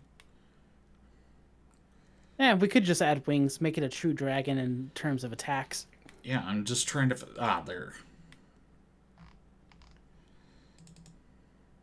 Gave it a wing, and then...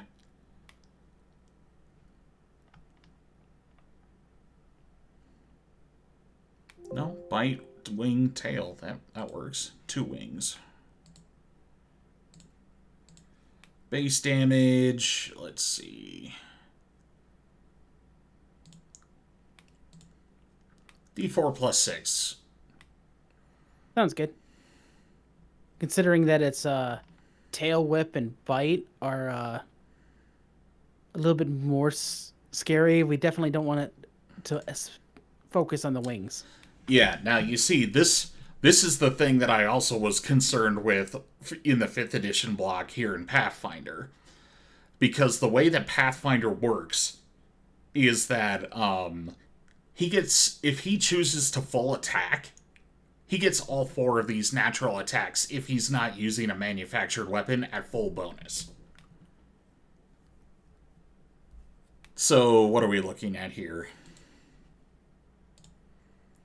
Damage-wise, 3d6, that is 9, plus 13 is 27.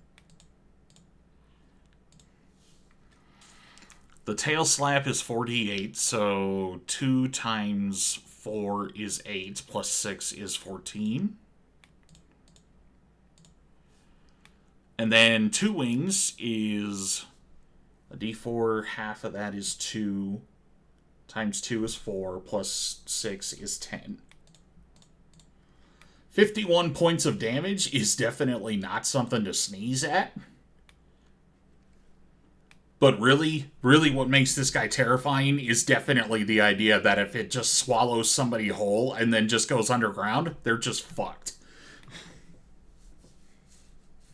Like, the death roll doesn't even have to be included. Let's talk just pure damage, right? Max damage, it's at 114 per round. If it maxes out. Yeah, if it maxes on all rolls, it can do 114. And then, hypothetically, it's unlikely, but 224 if it crits. And then it can death spiral or death roll in burrow and swallow whole. Well, let's check the rules for death roll. When grappling a foe your size or smaller, you can perform a death roll upon making a successful grapple check. As you cling to your foe, you tuck in your legs and roll rapidly, twisting and wrenching your victim. You inflict bite damage and knock the creature prone. If successful, you maintain your grapple. So that just says upon grapple. Yeah, and then you grab, you do the bite. The grab special ability lets you grapple. And then, because death roll is part of is an extraordinary ability, you can just death roll right after that. Yeah, so you can hold up. The death roll damage was 3d6. That was 18, 13. That's 31. So I got to add 31 to that list here. So let's see here. The tail slap can do 70 damage. Plus 62 for the double bite. Plus the 20 damage that the wings can do. That's 152 damage. Yep. And then next turn, because if that victim does not escape that grapple within the next turn, you swallow whole for free. Yeah, this is definitely not a creature you want to deal with in surprise round. Oh, no. And the worst part about it is that it still is technically an ambush predator, because we built it on a freaking crocodile. That's terrifying. Is this something that you need a group of adventurers to get the fuck out of your area? Yeah. This is like, okay, you've had dire crocodiles before, but this thing is actually terrifying, and we need someone to deal with it and get rid of it. And then you need the adventurers to actually understand the true danger of this thing before they hunt it. Guys, I hate to let you know this, but somebody took a dire crocodile to Numeria, gave it space cocaine, and then just let it loose.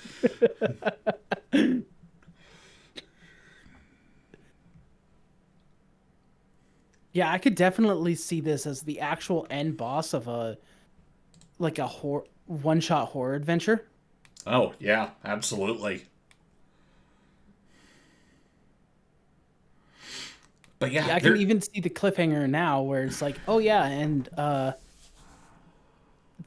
there's probably more where that came from. So, as terrifying as this thing is, there is actually a couple of good options against it. The first and foremost is that it is completely dependent on melee. Yeah. So if you have spellcasters and gunslingers, you can outrange this thing. Wait, what? Space crocodile and drugs? What is this, Florida? That's what I'm saying. This is like the Florida Everglades. This is what's going to happen there. When the snakes and the crocodiles start breeding together. Did my chat instead of fighting. Hold on, refreshing my page. Oh yeah, and I almost forgot. Technically, with how I built this thing like physically, its bite would have a reach. Yeah, it's got reach. It's got 20 feet of reach. Fuck. Well, it's a 20-foot space, 15 feet of reach. So hypothetically, gunslingers could stand far enough away to still get touch AC on these things. And its touch AC is 6. Yeah, you could unload into this thing. Uh-huh. And then on top of that, wizards would have a decent time with it too because it's got a low will save.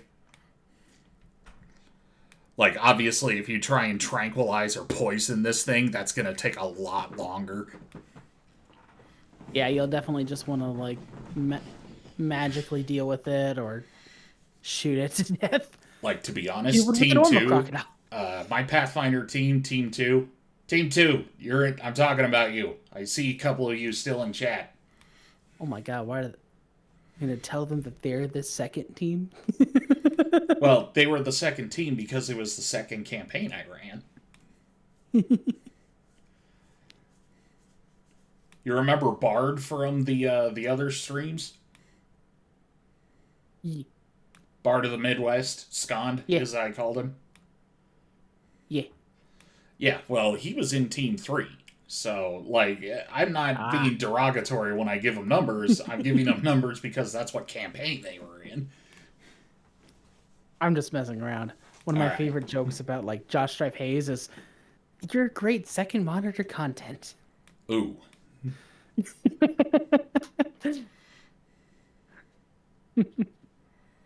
You know, that sort of, like, loving, teasing kind of thing? Yeah. Backhanded compliment. But, yeah, overall, Gotham Kitty in chat, her character, the mouse monk that I have talked endlessly about, she would have a bad time. This guy is horrible for her character. Now, Gaming Fox's character, the gunslinger, on the other hand, this is a fantastic time. First thing that she's going to do when she kills this thing with her guns is mount its skull on her wall. And even then, she'll probably mount its tail in her orphanage that she runs.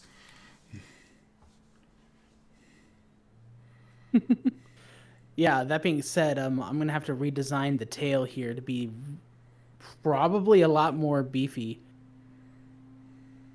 Be a little bit more like crocodile-esque. Mm-hmm.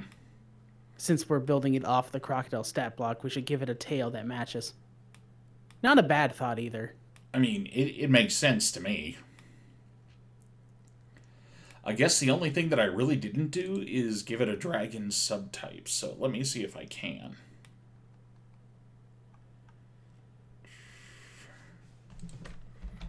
Extra planar. I see it right there.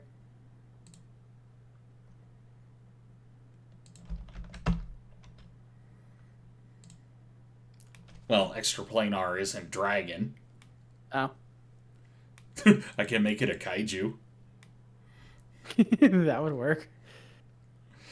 Oh, but that comes with a lot of abilities. Whoa, hold up. We do not need to add ferocity. We just add ferocity onto this thing. Jesus fuck. Oh yeah, killing it doesn't kill it. You have to extra kill it. Not this one. This is not one of the things you have to extra kill. Really? You don't think it needs DR20 versus Epic? You don't think it needs fast healing? Dark vision out to 600 feet? I mean, if you ask me, I'll think about it. But Bud, I need to introduce you to a certain Bud fellow friend of mine by the name of Mogaru. What does extraplanar give it to it then? Let's see here. This subtype is applied to any creature when it's on a plane other than its native plane. So basically, if something is from like the ethereal plane and it comes to the material, it becomes extraplanar. Ah, okay. Not exactly what I was thinking about. Here, you know what? Let me check my my PDF here, because have I ever actually shown you the kaiju stat blocks in Pathfinder? No. Oh, you're gonna get a giggle out of this. I mean, we could make an elder version of this that just has the kaiju stat or template attached. That'd be a big boy. And a breath weapon. Now, I can't remember. Were they in Bestiary 4 or 6? Kaiju crocodile. I know Cthulhu is in 4. Is Cthulhu a kaiju? I thought he was a great old one. He is a great old one. He gets his own thing. Yeah, that's because that template's right there on screen. Yeah, yeah. Hey, that's about as long as the kaiju block. Yeah, it's a little bit longer. But that's because great old ones were built with mythic rules in mind. Anyway, we're looking for dragon? Yeah, I didn't see it on the list, which confuses me.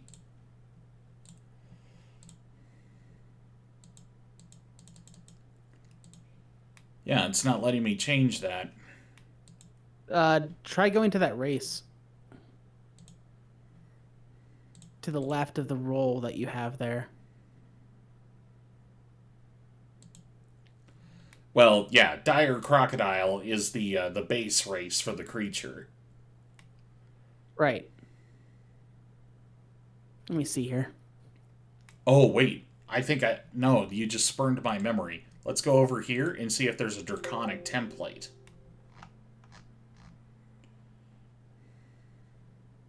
Could be, because they throw that on a lot of things. Dream Eater. Dragon! Go back up to the top. Make it a half dragon, half crocodile.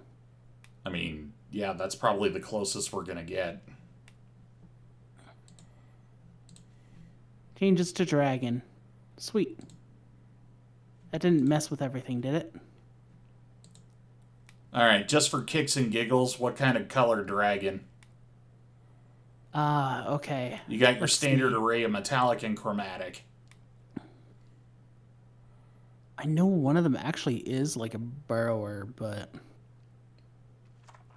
I believe that is the... It's like brass dragon? Brass, bronze, or copper. I don't remember which one. We could probably just look that up in a new tab here.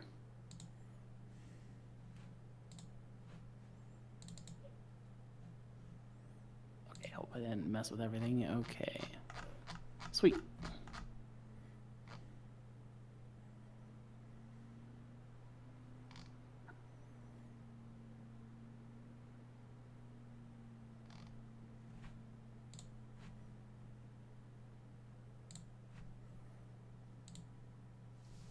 Bronze dragons.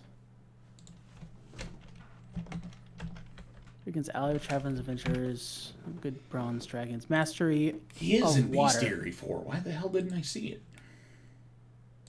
They're the master. Those are the ones that live. Bronze dragons are the ones that live underwater and collect objects of war. Yeah. So it's not bronze dragons. Check brass. Yeah, that's what my next thought is.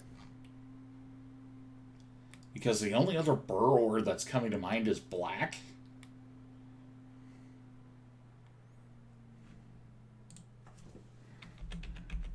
Brass dragon Pathfinder. Brass dragons, most generous and wisdomical. Spend hours in seemingly pointless conversation with silver. Oh, I think this is the one. Yep.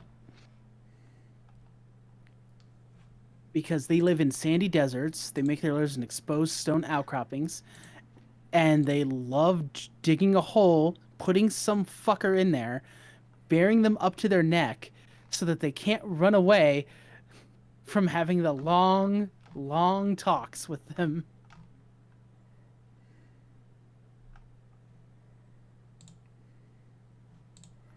Well, giving it the half-dragon template made it smarter. Hell yeah.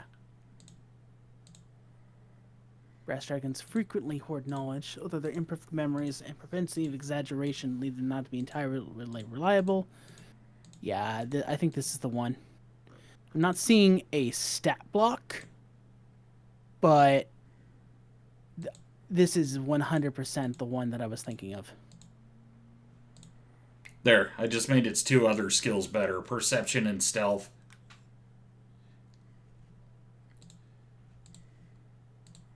Fucking climb ability. Just nowhere on the ground is safe from this creature. It can fly. It can climb. It can run. I mean, it doesn't really have to climb. It's so damn big that it'll probably just eat the tree. It could. But the idea that it could climb after you up the sheer face of a cliff is terrifying. That is pretty horrifying, yes.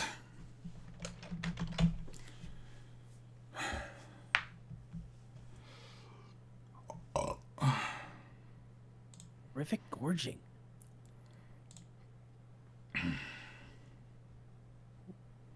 What is that? Bite attack, large, swallow whole. Full run action, you can completely consume a dead, unconscious, paralyzed, or otherwise helpless human creature that you could normally swallow with your swallow whole ability. When you do, you'll deal bite damage as a critical hit. That honestly does fit with the theme of the monster being gluttony.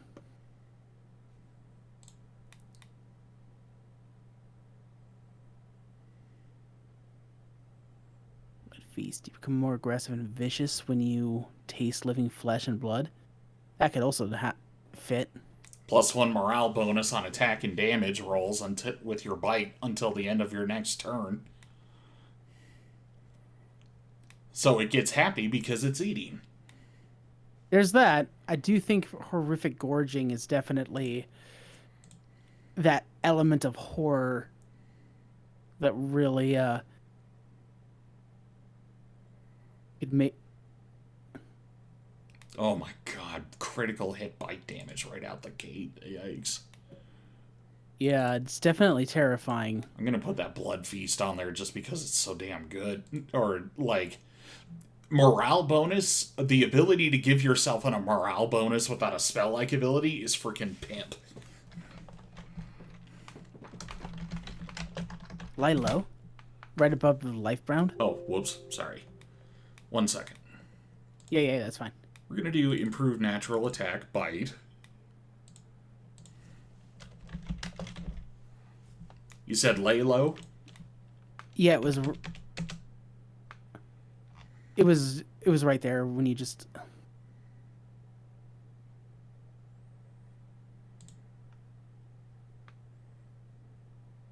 I don't see it. Clear the field.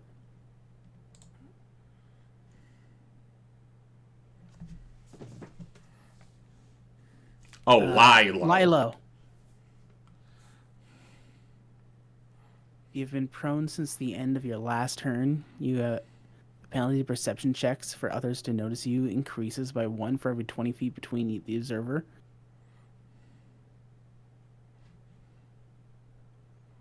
Welcome back from the second AFK.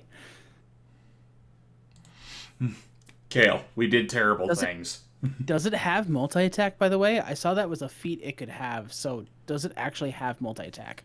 No, not at the moment. Probably give it we can that change instead. that. No, we did not bring back Mortivox. God, no. But we did give a dire crocodile the ability...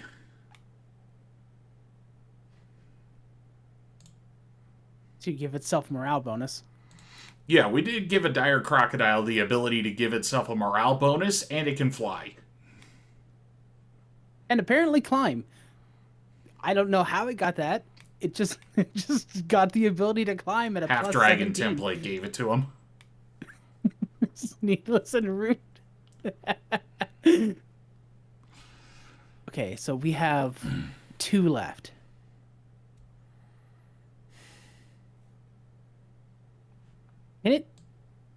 Is there something more about, like, moving through the earth that we could give it?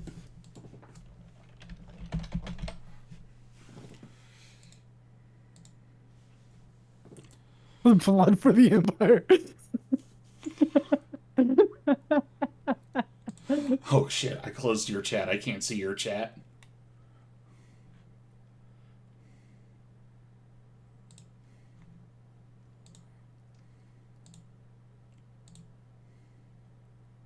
Oops.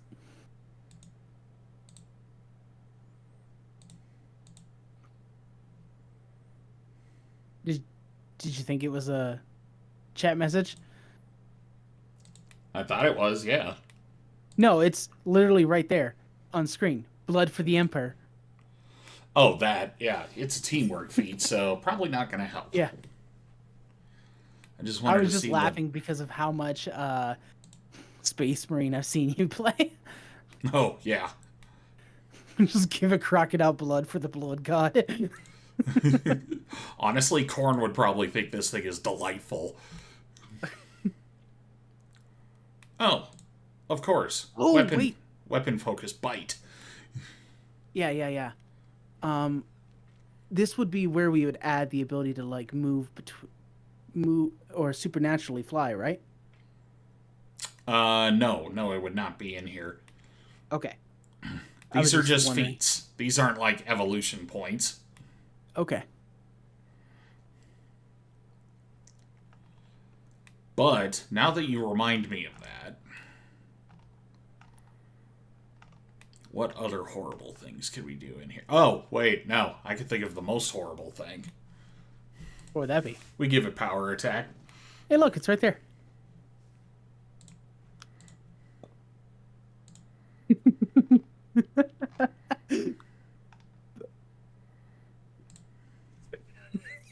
You just are a menace. We're dungeon masters and we're old and cranky. Don't forget to select bite for improved natural attack. That's the plan. Why are there 2 options for the bite? Well, because the template gives you your own bite attack, and the base creature had a bite attack. So honestly, it doesn't really matter. They're the same. Okay. Although now it has a claw attack too. I mean, that does make sense. It does dig with claws, so... So, thankfully, Pathfinder does have a limit to how many natural attacks you can apply to one creature. And I think the number is 4.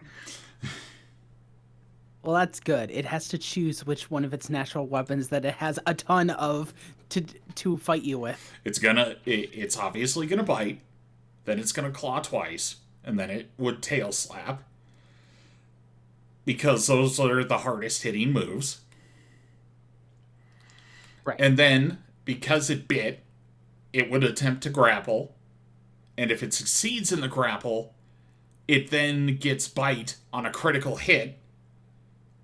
Well, no, it would next turn, if its foe is still grappled, it gets a free critical hit on bite, and then it swallows whole automatically. Actually, the tail slap is dependent on if it comes out of the ground completely. That is true, but that would be like a DM's discretion thing. Right. If it's actually functioning a little bit like a crocodile, it would reach out, bite, and then just death roll and pull you down. Yeah, I'm fairly confident that we jumped this thing up from CR9 to CR12 easy. Yeah, this thing is not exactly. Oh, and we haven't even included power attack in any of this calculation yet either. Well, yeah, it can power attack.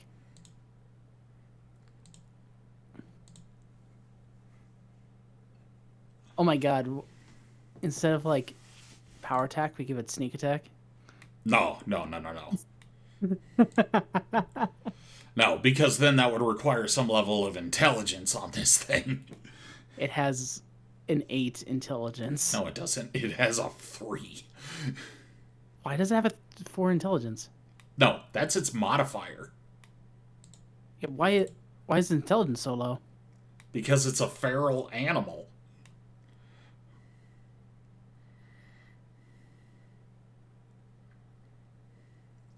But it has a 45 freaking strength, Mal.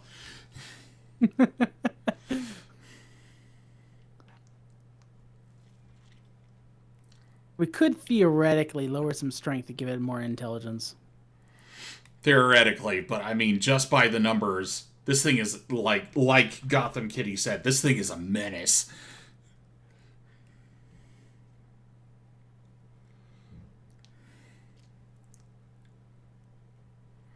Oh, and while we were looking at the numbers, I did find the stat block for the Kaiju Pathfinder equivalent to Godzilla. Are you interested? Bye.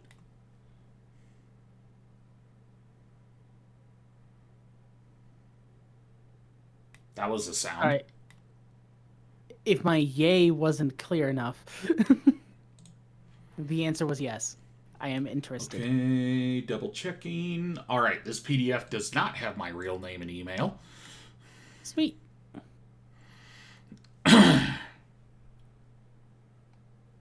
Would you like me to zoom in? Yeah, I cannot read any of the words at this point. How's that? Okay, that's a little bit better. So what does ferocity do? Ferocity is die hard. Oh, okay, that makes sense. So when you hit 0, you don't actually go unconscious, but you still run the risk of dying. In this case, Magaru, he actually dies when you get him to minus 82. Susceptible to song. He hates bards. Well, susceptible isn't Bane. I'll explain that when we get down there. Yeah, but I mean, even if that's the case, I mean, if you were susceptible to sound, would you hate bards? Maybe a little. I stand. Fiery red force. When Murgo uses attack, he can choose to focus the breath weapon into a single 1,200 foot long line. That is long. Shade to turn his head and body while breathing, effectively doing a 300-foot cone. 20d6 points of fire damage. 20d6 of force damage, and are staggered for 1d6 damage rounds. Is slain by the effect is disintegrated. Oh yeah, he just has a 1,020-foot disintegrate ray. Oh, it gets better. His weapon is particularly effective at blasting through cover. Cover does not grant any bonuses on reflex saves against Morgu's breath weapon. The save DC is Constitution based. Firebolt is a standard action everyone immediately following the use of its breath weapon. He can fire bolts of red energy from the glowing spines along his back. It's supposed to range touch attacks with the same range. If Mogo uses this ability, he must choose between firing one firebolt, 3, or 6. If he fires 1, it deals another 20d6. 3 bolts, it does 8d6 on damage. And if he gets magic missile just period. Scroll down so I can see the rest of that ability. You have my avatar covering it a bit. Okay, damage is caused by one firebolt is fire. The other half is force. Okay. Full damage against objects. Ignore the first 10 points of hardness. Yeah, I'm being put in the corner. Reflexive breath. The first time in any round that Mogu can make an attack of opportunity, he can choose to use a diminished version of his breath weapon instead of making a physical attack. This breath weapon attack only targets the creature that provoked the attack of opportunity, but otherwise causes the same damage and effects his breath weapon normally afflicts. Use of this breath weapon in this way does not affect the recharge rate of the regular breath weapon. Save DC is Constitution based, and a penalty of -10 to reflect the fact that the reflexive breath is shorter. Sense Kaiju. Mogu can sense the location of the nearest active Kaiju at will. Mogu's actions can be influenced by song, provided the Kaiju don't stop moving it. Notices All right, the singing. Wait. Before you do that, read Absorb Energy on the left, and then I'll go back to the top. I'll do that in a second. And be influenced by song, provided the Kaiju notices the singing. If the Kaiju is not currently engaged in battle, he automatically hears any song. Okay. Absorbs energy attacks that damage him, including negative energy. Damage blocked by one of these resistance immunities instead heals him for an amount equal to the damage dealt. He may absorb only one kind of energy in this manner in a round. First type of energy that afflicts him in a round, whether or not it penetrates immunities or resistances, to actually damage him. Sets the type of energy he absorbs for that round. Hit points gained in excess of his normal maximum are lost. Mogu cannot regain healing from energy effects generated by himself. What is his DR? DR 20 versus Epic. So you have to do 21 damage of a certain effect so that he doesn't, and then you can do damage of a different type. Well, I mean, if you're talking physical, yes, but if you were talking energy, he's got resistance 30 to everything. Oh, okay, so you have to do 31. Yes. 31 damage of one type of energy in a round before you can actually start hitting him with energy attacks. All right, go to the next page so I can read the rest of the singing ability. Okay. 100 feet that is directed at him in an attempt to influence him. But when he is in combat, there's only a cumulative 20% per round of the sustained singing that he notices the song. In order to influence, the singer must make a DC 35. If you're at epic level, that's not exactly the worst. This check cannot be bolstered by the aid of another, and the singer cannot take 10 or 20. The result of this check sets the DC of the will save Mogu must make in order to not be influenced by the song. The singer can choose to influence Mogu as if she has successfully cast Suggestion on the Kaiju. If Mogu succeeds at a will save, DC, the singer's ranks and performs sing, the singer's charisma modifier, the effects of the influence last for a number of 1d4 rounds. Otherwise, the effect lasts as long as the suggestion spell would normally last. Mogu cannot use his recovery ability to recover from song influence, and a single singer may influence Mogu only once per day. Pharaoh, king of kaijus, simply Godzilla. It's the most destructive of his kind. Oh, he's got two tails. Well, that explains why he can throw it for so long. He literally just breathes his weapon and then just throws the sparks from his tails.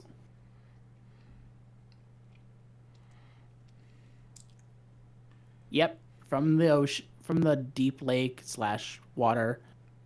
It is hunting and predation by humanoid for food or sport, or formed from the souls of countless slain in the ancient apocalypse or war. Yeah, so there's lots of speculation about him. Okay. Back up to his stat block. I didn't fully read it. Okay. Colossal Magical Beast. +9 initiative. Low light vision, see invisibility, sense kaiju. HP 69. Nice. 7. 47 AC. Touch AC of 7. So Just hit him with the touch AC. Yeah, he big, but he not Oh, fast. and he has a plus 23 to will save. So, let's see. The average 20th level bard would have 20 ranks in Perform Sing, plus probably at least 5 bonus in Charisma. Uh-huh. Meaning that he has to roll a 9 or higher to resist your Sing. Yeah, 50-50 shot. Well, 45-55. Unless you boost... Well, actually, technically, I guess this is Pathfinder. You would have probably a 26, because you could boost your stats up to 20 with the stat boosts. And then you would 90% chance have a charisma headband on your head. Yeah. Okay, so that would be for context. +8. I don't know if you recall my enchanting based sorceress, but when she was all tricked out with magic items, she had a 26 charisma. Yeah, that's about right. So 26 charisma gives you 3 bonus on top of the 5, 8, minus 3 from the from his like 23 will, because 20 ranks of Sing, that's canceled by 20 points of will, 3 points off their stat boost, so their technical AC that he would have to roll on a die is 15. Challenging, but still doable. Just a straight D20 roll against DC 15 is what he would have to do to not be influenced. Bingo. So there is a 1 in 4 chance that he doesn't resist your song, but even still, you can only do this once per day, so you best be making that wish correctly. Yeah. But yeah, this guy was slugging it out with the Terrask in Team 3, so yeah. Who was winning? Well, you see, therein lies the thing. Me, Unoriginal, and Bloodskull King, we actually decided to try this fight out. I played the Terrask, they played a couple of Kaiju. And the Kaiju won hands down, except for one distinct problem. Neither Kaiju had any way to negate the Terrask's regenerate. Yeah, that's really what it comes down to, is this thing has the immunity to death effects, but it doesn't immune to dying. Mm-hmm. So the biggest thing about that fight is that it was a war. It was really a war of attrition. So like they could fight, take down the Terrask. 2 minutes later, the regenerate regens the Terrask to full HP. He gets up. They do it again, and this repeated for a couple of days. Yeah, until the Terrask eventually just like stops the Kaiju outright. Well, yeah, he just tired them out. Like, the exhaustion rules were what were going to kill Mogaru and Yarthun. Yarthun was the other Kaiju in that fight. They're equivalent to Mothra. Makes sense. Yeah, if there's one thing the from Tarrasque the has, moon. if there's one thing about the Tarrasque, it's that you have to wish it dead. Mm-hmm. The way that the NPC wizard helped them out with that one is that he made the wish that the Terrask could no longer regenerate. Well, that would do it. So, what would... Let's say we wanted to actually, like, create a Kaiju crocodile. What would the template add? I didn't quite get to see it the last time. Like, if we were just going to make a Kaiju from scratch, and just what's the base template give us?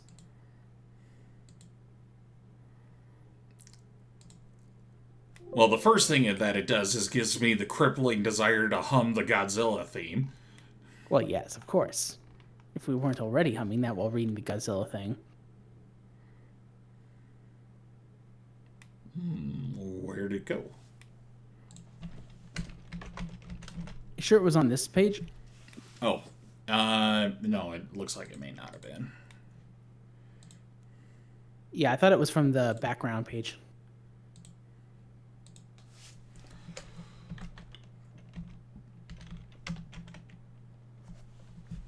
Oh, that's weird. It's not over here. Oh, wait, we already applied a template. That's okay. We should just be able to remove a template and then add Slap the template another back one on, yeah.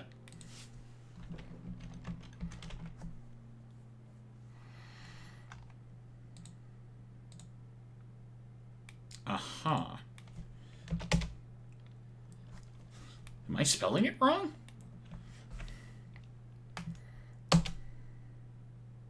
Well, it's on screen, so I'm pretty sure this isn't the right spot, though.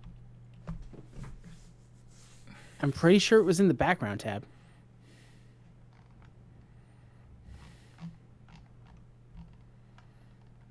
But also, it wouldn't be the first time that we had to find it manually.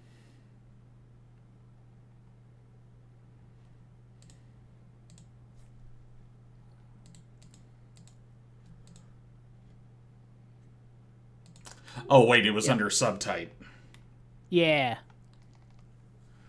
Alright, so for the record, we took the half-dragon template off. Right. I'm just trying to see what this does, because we can read it here. It's a little hard for me to read, actually. I can see dark vision, ferocity. Sorry, I'm just scrolling down to give the whole list. Yeah. I can see massive. I can't read any of this, though. Alright, so hurl foe, pretty explanatory. When a kaiju damages a huge or smaller foe with one of its natural attacks, it can try to hurl the foe as part of that attack by attempting a combat maneuver. That's pretty cool. I'm sorry, what? That's pretty cool. Then it gets a slew of immunities, specifically to ability damage, ability drain, death effects, disease, energy drain, and fear. Massive, because the kaiju are so massive, uneven ground and other terrain features that form difficult terrain generally pose no significant hindrance to a kaiju's movement. Though areas of forest or settlements are considered difficult terrain to a kaiju. A huge or smaller creature can move through any square occupied by a kaiju or vice versa. Yeah, it can only make attacks of opportunities against creatures that are huge or larger. Recovery. Whenever a kaiju fails a saving throw against a mind-affecting paralysis, petrification, polymorph, or immobilizing effect, it can attempt a new saving throw at the end of its turn to remove the effect. Doing so takes no action. And then it gets resistance 30 against everything, including, well, everything except for force and positive energy. Yeah, fast healing 30. I can see that at the top. Dark vision 600 feet. Damage reduction 20 epic. Yep. Which means in order to bypass epic, you need at least a weapon that categorizes as +6 in value. Right.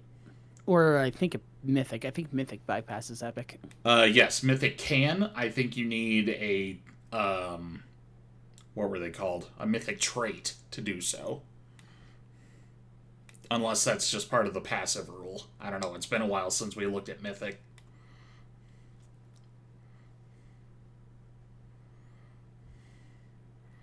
But yeah, we could totally just make this thing a kaiju. It would be horrifying, and it would somehow be more bullshit than what we already built.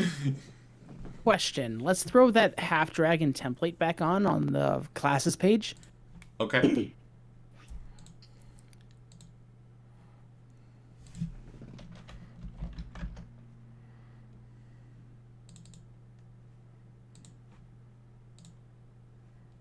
Now let's see if we can add kaiju. I'm just curious. Add subtype.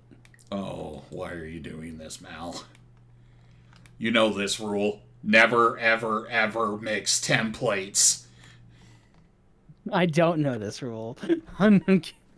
I just want to know if we can. Yes, we can.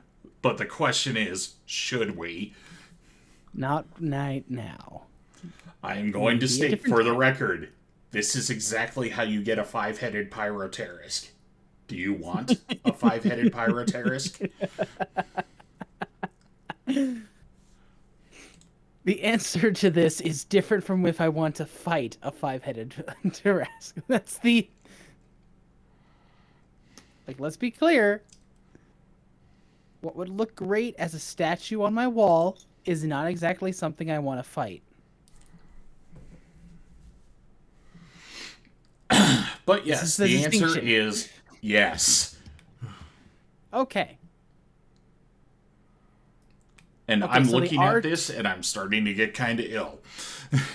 Okay, so to be clear, they are different. That's really what I was looking at.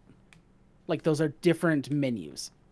Yeah. Kaiju is a subspecies. Okay. What other subspecies we got? I think we're pretty much done with this thing, so I'm just curious. Yeah, there are plenty of things, like Changeling is in there. I mean, technically Colossus, Devil Duro. Oh yeah, make it a devil version of it? Ugh. Well, I guess Deep One might be a little bit closer to what we were looking at.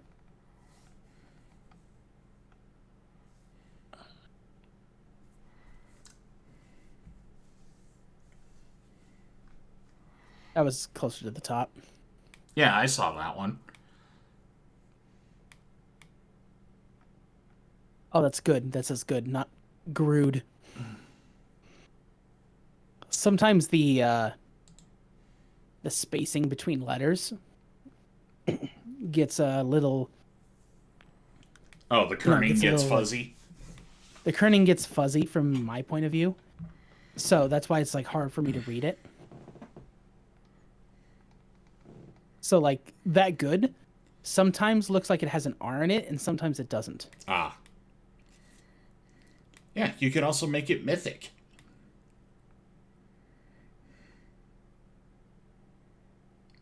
Once again, I don't know why you would, but you can. Oh yeah, that gives a damage reduction, bonus hit points, natural armor bonus, mythic rank, mythic power, spell resistance. Making an orc. Wait, what does that say? Psycho Chomp Chomp? Oh, Psychopomp. Those are the critters that Desna created to work for her. Yeah, that's not quite right. Shape Changer is on there though. Ugh. Then there is Spawn of Rovagug. Oh yeah, Rovagug. That's the guy that lives deep in the planet. Yep, his favorite son is the Tarisk. Oh my god, unstoppable force. It can always charge. Yep. One of these things gets possessed by Rovagug, just becomes a adopted child of Rovagug. Oh man, that would be horrible. Yeah, I picked him up in the divorce. Best thing that I ever had. Yeah, dug too deep into the ground, found Rovagug. Rovagug adopted it. He's a zoomer, but he alright.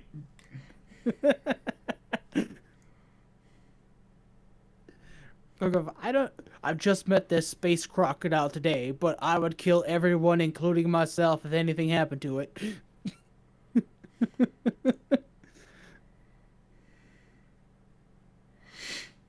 I call him Handbag.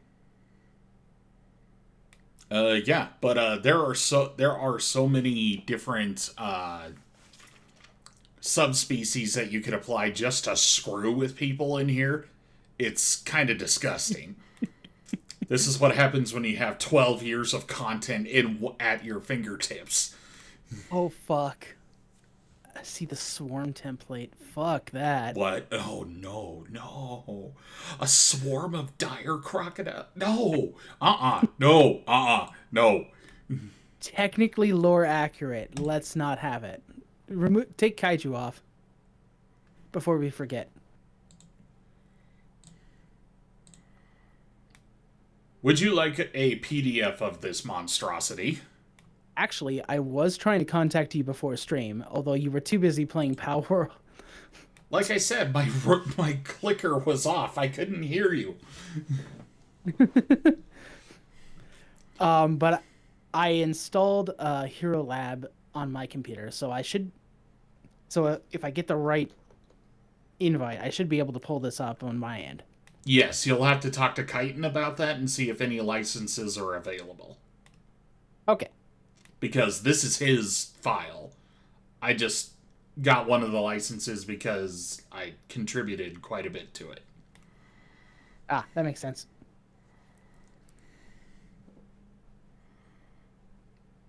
Alright, so anything else we want to horrify the universe with? What does Swarm add? I'm terrified, but Jesus, I have to know. No, please, no. This is the Hell Wasp scenario. You know that, right? I know. I have to know, though. A swarm is a collection.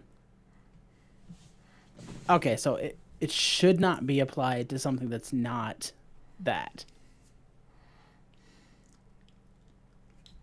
To be fair, it is the horror season, says Kana Takeo. Yeah, consider this the Halloween episode.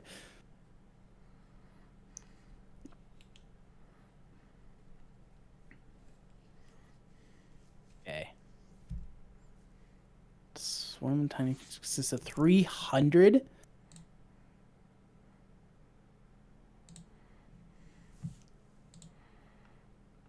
Everything okay on your end? Yeah, everything's fine. I just checked the calendar because I was like, oh yeah, this week is Halloween, isn't it? Oh, okay. I saw your mouth moving sometimes, and then I saw you check the calendar. I thought something was happening. No, I still have it set to desktop audio, so my mouth flaps when you talk. It's not a big deal. Oh, right. That makes sense. But this week, little shameless promotion for me, if you don't mind. Yeah, go ahead. This week, when we finish Resident Evil 2, after that, then I can swap it back because we will be playing a different set of games. One that I have never played before. Oh god, Halloween's the 31st. That's a Thursday. I don't stream that day. I mean, I could probably stream on the 31st, but I've also got, a bucket of candy for the kids in my building, so... Yeah, so you'd have to constantly walk away and hand out candy. Yeah, I probably shouldn't do that.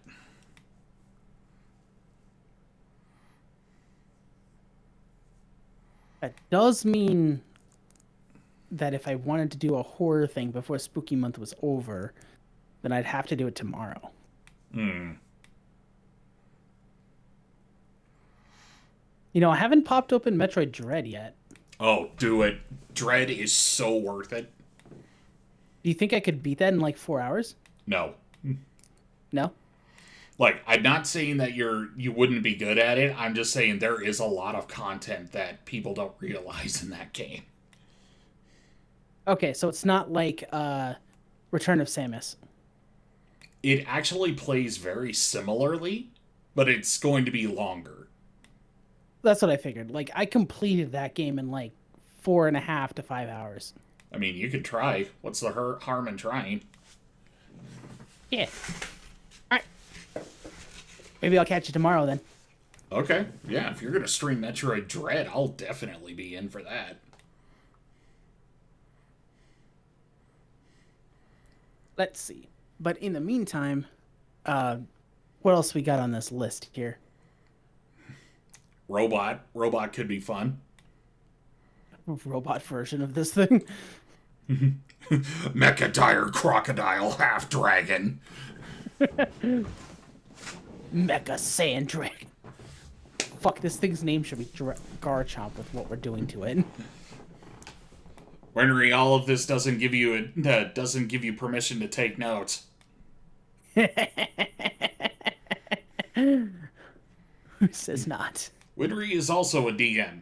So, the last thing you want us to do is to all sit in a room together and think tank stuff, because then we just start deciding what can we do to hurt the players the most. Construct? Construct? Let's see if it's in there. I know there was like a something construct over here. Clockwork. Yeah, you can make it a hot half construct. Yeah, construct isn't in here, but clockwork is. Half construct is, though. Difficult to create, swift action, vulnerability to electricity, welding. You could actually do that to make it a little bit easier to deal with. Oh no. I didn't know this was in here. Half construct is a race of group of creatures that are artificially enhanced parts. There's a game. +2 ration bonus against saving throws, against disease, mind-affecting effects, poison effects, other exhaustion or fatigue. Half constructs cannot be raised or resurrected. Half constructs do not breathe, eat, or sleep unless they want to gain some beneficial effect from those. That's kind of close to their ability to not breathe. Did we ever add that? What, the ability to not breathe? Yeah. No, we didn't, but I don't see how it would be hard, and it wouldn't change the CR. Yeah, I don't see... I was like, now that I think about it, I was like, I don't think we added that little feature to it.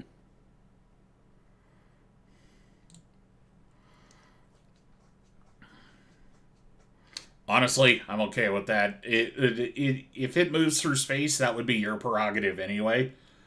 But what we have here in the numbers is enough. That actually does give me a interesting thing to this. There are, like... Show me the giant tag, because that might just be an easy way to just, like, say this is an older version of the thing. Giant is a humanoid of great strength. It's a large size. Giants have a number of racial hit dice. Okay. Okay, that's not really that difference. Okay. And then do you see like a template we could throw in here that would actually nerf it a little bit? Yeah. We would have to go back over here. Well, I mean, while keeping the half dragon and stuff. Yeah. That keeps its flavor.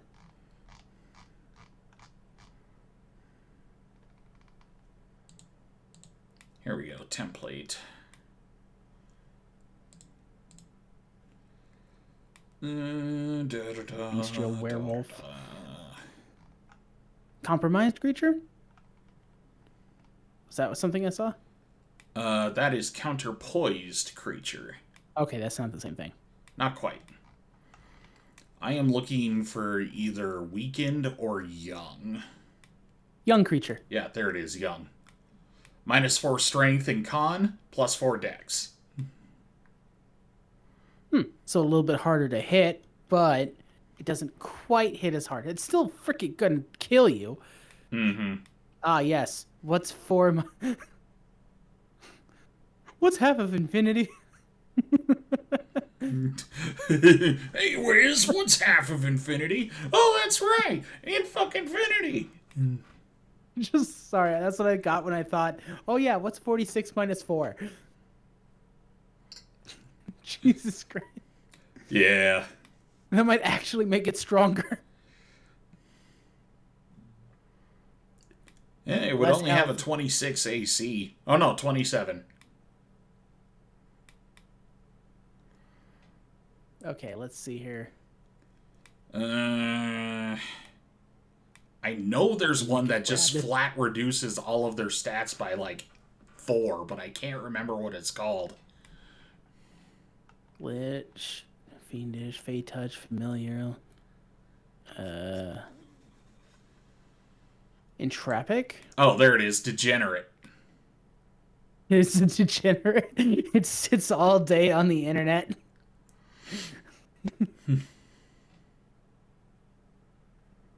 But yeah, it's just a straight -4 to all stats.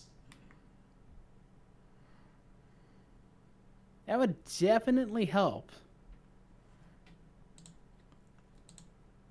Yeah, 23 AC, 150 hit points. Damage is still pretty high. We're at 4, 12, 34 damage on a bite. It's still way too much on a bite, but Jesus Christ. Well, we super specialized in the bite. That's why it hits so damn hard. Oh, yeah. If we were to take the improved bite off of the feat list, that damage would drop dramatically. I mean, yeah. Still having a 45 strength. Damn. Well, 41. Oh, okay. It's a little hard to see. Oh, but this template is invalid because it brings its intelligence to a -1. That's what I'm saying. It's too dumb. Gotta have a little bit more intelligence. Well, this is what we get for building it off of a crocodile. I mean, honestly, if it... In 3rd edition, or 3.5, one of the monster manuals has a classification of dragon called a landworm. It would be perfect for what you're looking for. It would just need a fly speed. The problem is, I don't remember which monster manual it was in, because there were 5 of them in 3rd edition. It said 3rd edition... Landworm.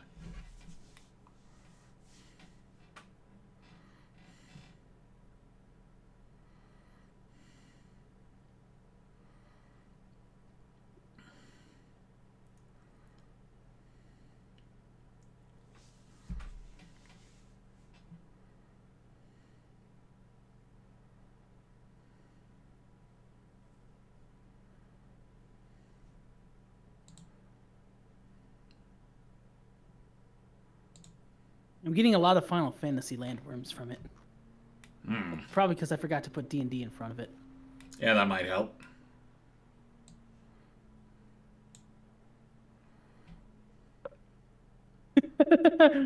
First post, the first search result is a Reddit post that says, "Ah, yes, the most terrifying D&D creature, worm." Mm-hmm. Now, you see... Oh, okay. Okay, hold up. Okay. Sorry, this is a meme that I have to save and share with you.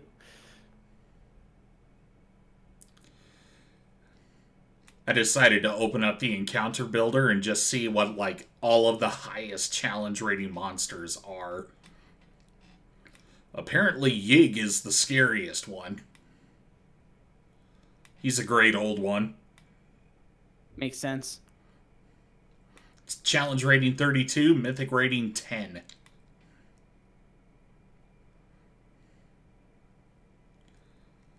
Even the Oliphant of Jandalay isn't lower than that guy. Holy crap. Okay, hold up. Throw on my tablet.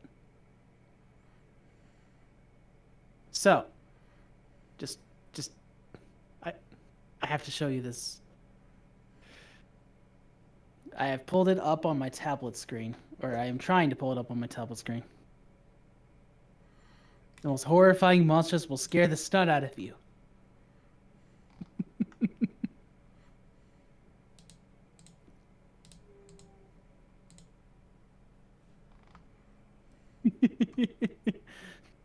Nothing can scare you more than this. You got me pulled up?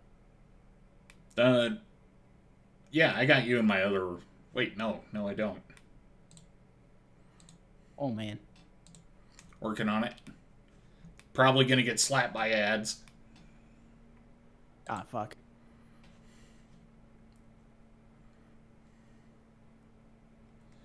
Hey, look, ads.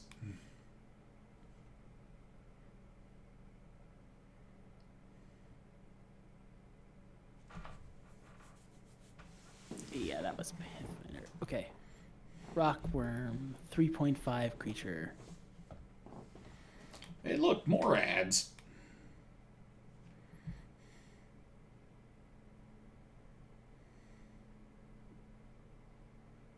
List of Dungeons and Dragons 3rd edition monsters. That might actually help a little bit more.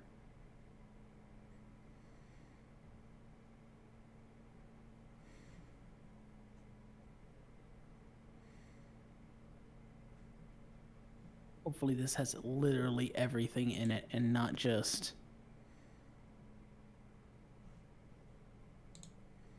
the most popular.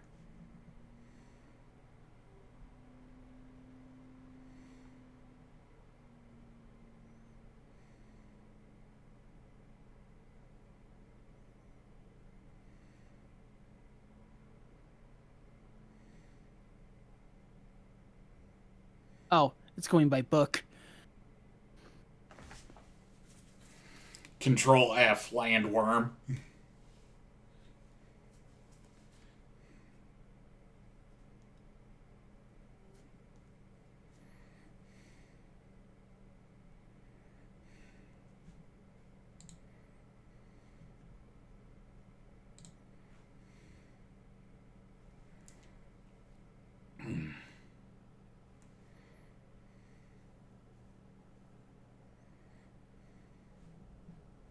Oh. Purple worm.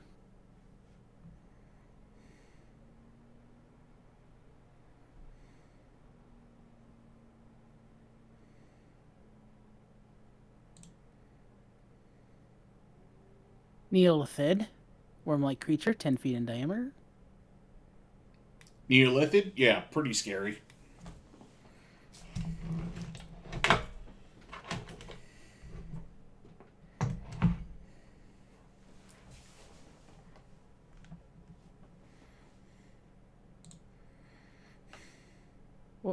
Worm that walks.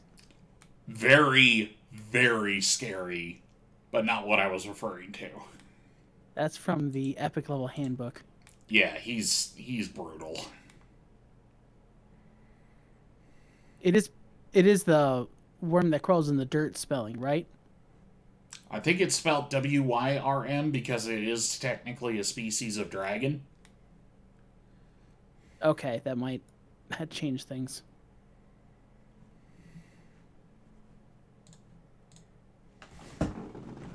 Lucent worm.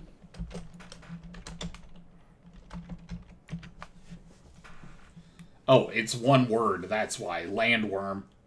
LANDWYRM. Did you find it? Working on it. You said it was what? How was it? LANDWYRM.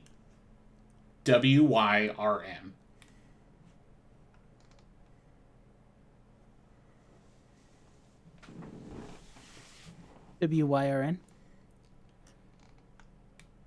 M is in magic at the end.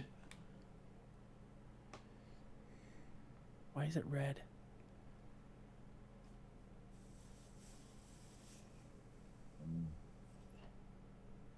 Oh, wait a second. They're in the Draconomicon?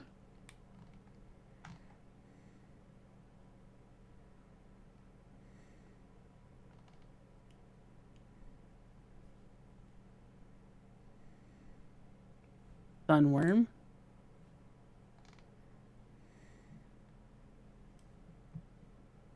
Hellfire worm. Yeah, they were in the Draconomicon.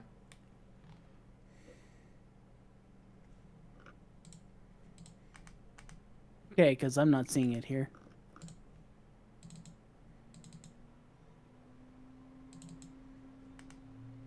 That's all my results for worm.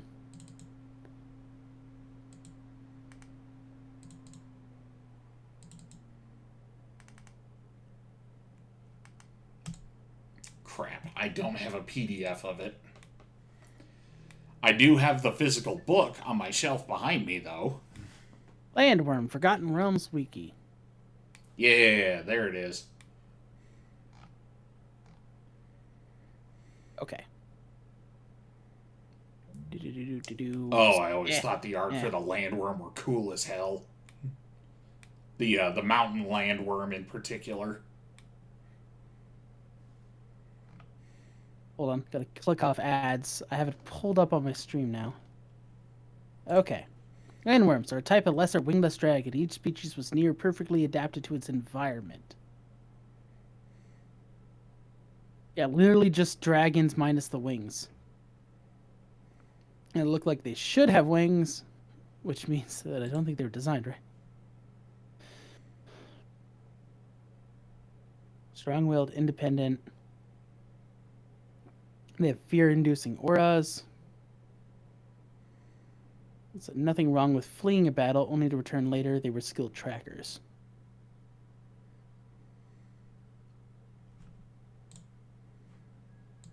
So yeah, they're completely each adapted to their environment. So each one will be for a different one. So yeah, there's probably the brass landworm, the one that we just selected for our half dragon. Probably the one that we'd be looking at. Yeah, absolutely. Back with toast.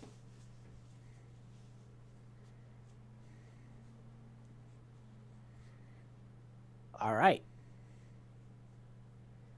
Well, I don't know about you, but I like to have wings on my worms. Well, like I said, we just use their stat block, give them a fly speed, and you're done. Can I see their stat block? Stupid wiki. Unfortunately, it doesn't look like they have that.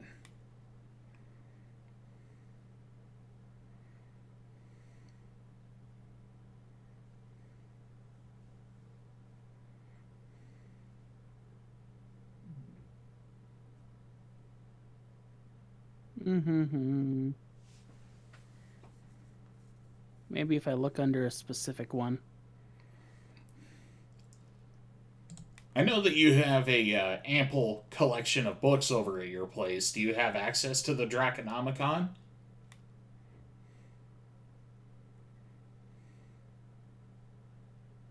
I don't know if my dad ever had that one. I do know someone who did, but it wasn't part. He's no longer part of our group. Yeah, I did find a stat block. Okay, great. Okay, you had to type in which. So the problem with finding a stat block was you had to type in the specific environment the landworm would be part of. All right, so let's just compare one for one with our crocodile here. Once you take the diminutive off. I'm sorry, once I take what off? The thing that takes -4 off all its stats. Oh, yeah, the degenerate.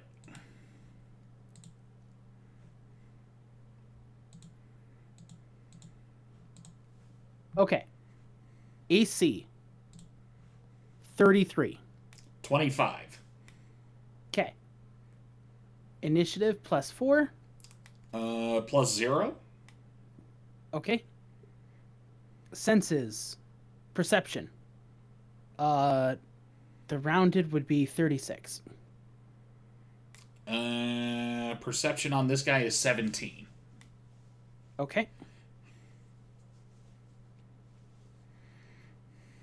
Let's see. Touch AC. Sorry, I'm bouncing a bit. It's late. No, you're good. Touch AC is 6. Oh, they're 1 for 1 on this. Okay. Flat-footed is 33.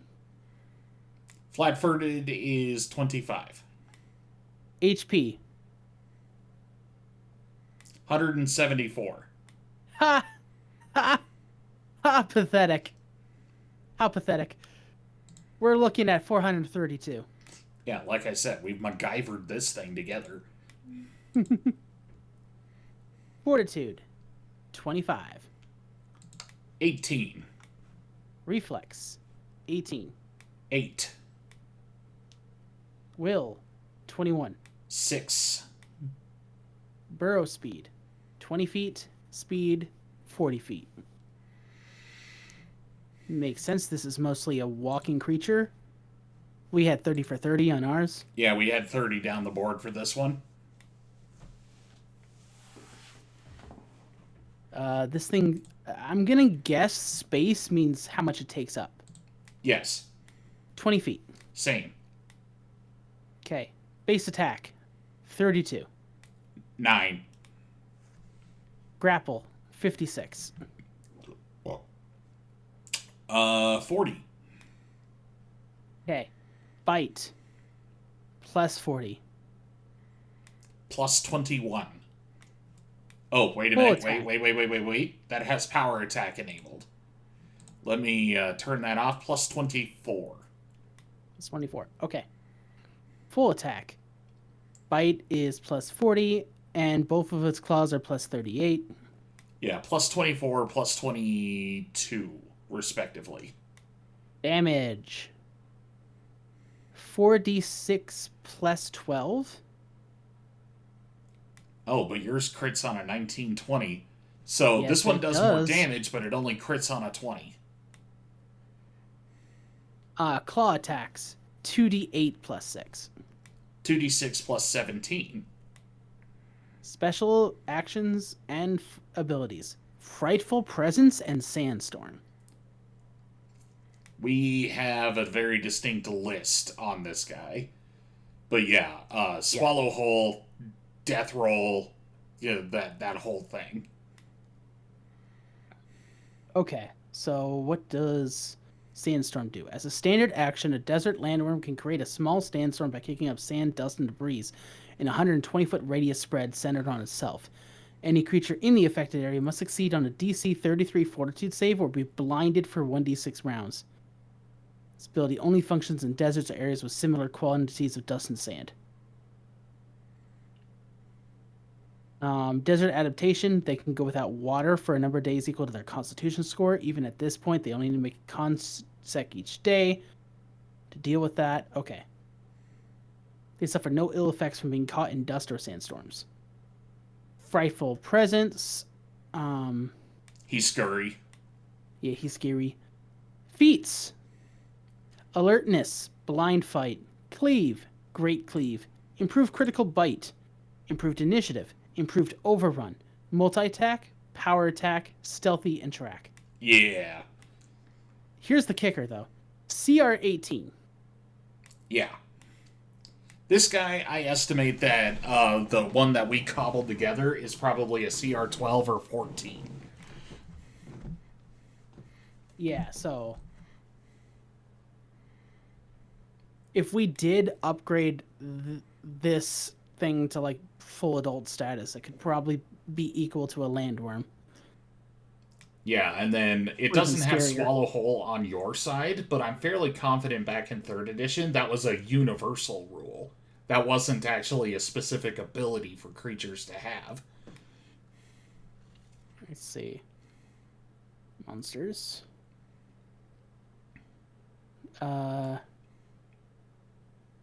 Creature 10 points, creature finder. Yeah, I'd just go to the search bar and type Swallow Hole.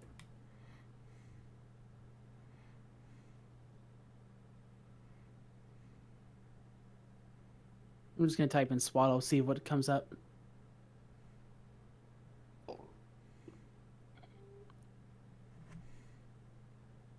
Red worm might have it.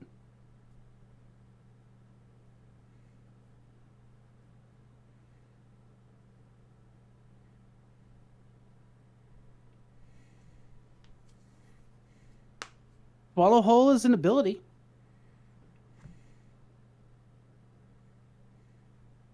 Okay, so landworms didn't have Swallow Hole despite their size. Interesting. Easy enough to fix. Well, I mean, they were more based off their environment stuff.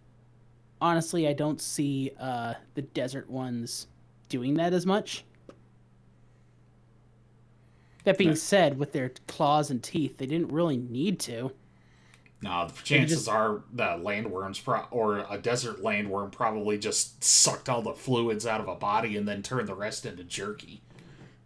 Right, and just ripped it to pieces.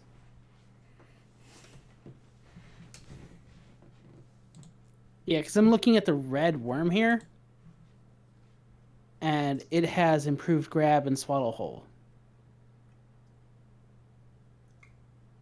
Funny enough, that's a half dragon. Yeah. Oh, it's a Remoraz. Gargantuan creature.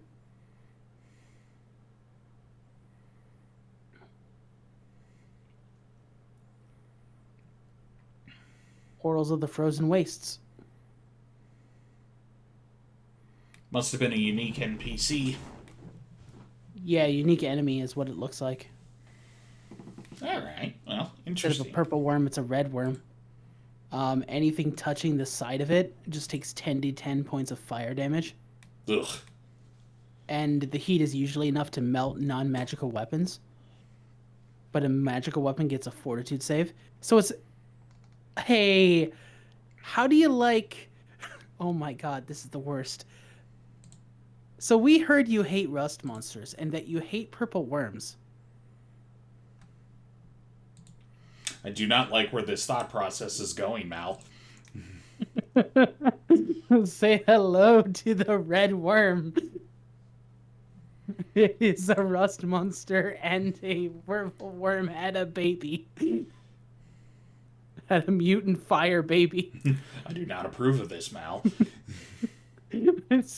I did not make this. This is an ancient monster. It has gone extinct. Oh my god. I could see a campaign that's like, please, someone stop this wizard from resurrecting the red worm. There's a wizard fucking around with stuff he shouldn't be. Someone delete him. Oh god, it's Hammond. The wizard Hammond is fucking around. Someone please go talk some sense into him. You know what happened the last time a wizard messed around with stuff unchecked? Land sharks. That's what happened. Hammond, you don't understand. Life finds a way. But I spared no expense, and I have this cane.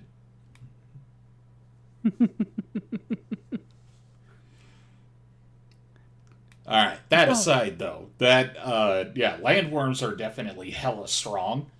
And, swallow hole plus grab plus flight speed would not be hard to put on them. I think it just comes down to that, at least in my perception, this vision you have for this worm, it feels a lot stronger than something that would be a beginner creature because of its CR. Yeah, it's definitely not like a... I was thinking of starting with like baby stuff first. You know, DM's first monster creator. Oh no, I get that. I did a few things like that too. Do you remember the Regenerator incident? No. Back in ye ancient times when you guys were fighting or doing, I think it was my first campaign, you guys ended up coming across a creature that could regenerate, and it had both fast healing and regeneration. And I didn't know how either of those rules worked. Oops. So, like, it basically was just a babbling monstrosity that had the gibbering ability of a gibbering mouther. But at the same time, it just kept getting back HP every round, regardless of its consciousness status. Oh god, it's a Mo.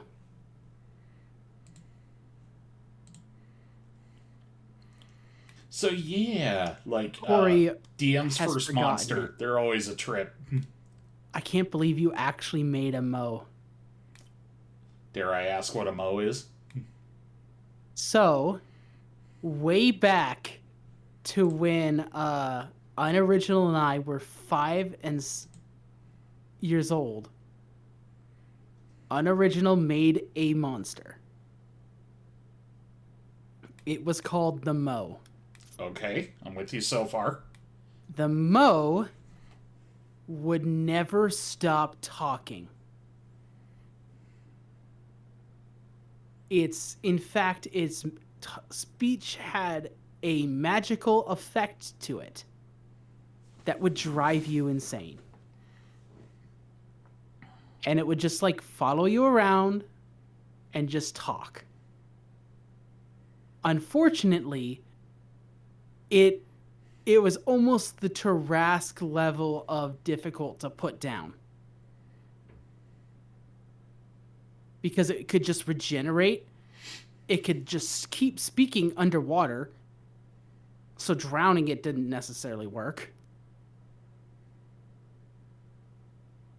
And it like you could try suffocating it, it didn't work. Like you had to do disintegration on it.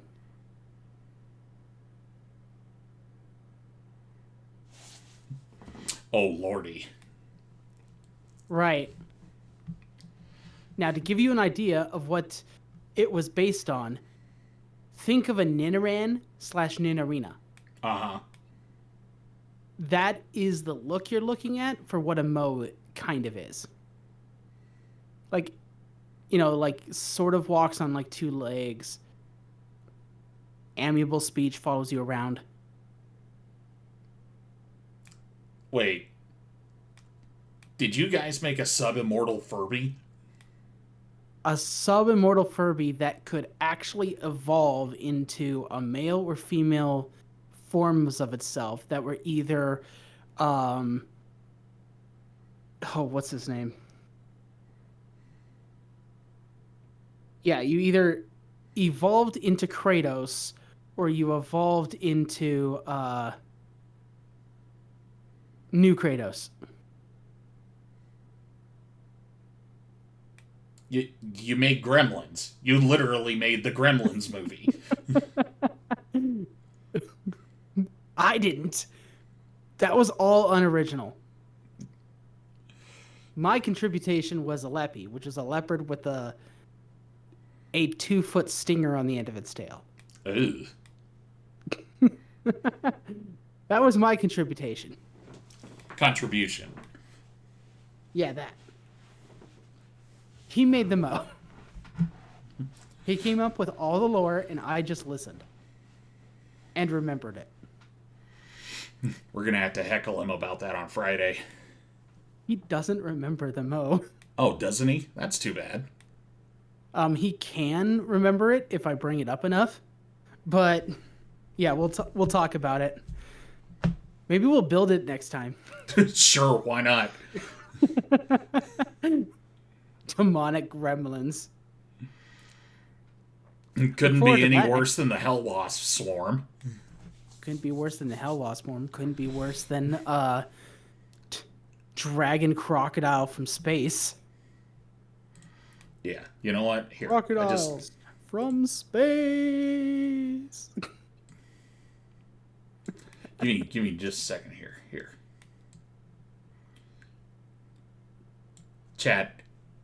Chad, we need to talk. We need to have an intervention.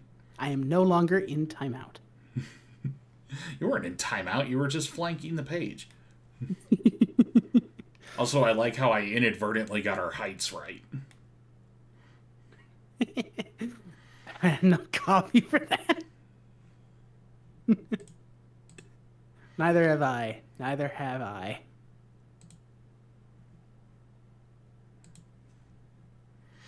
So, Hell Wasps.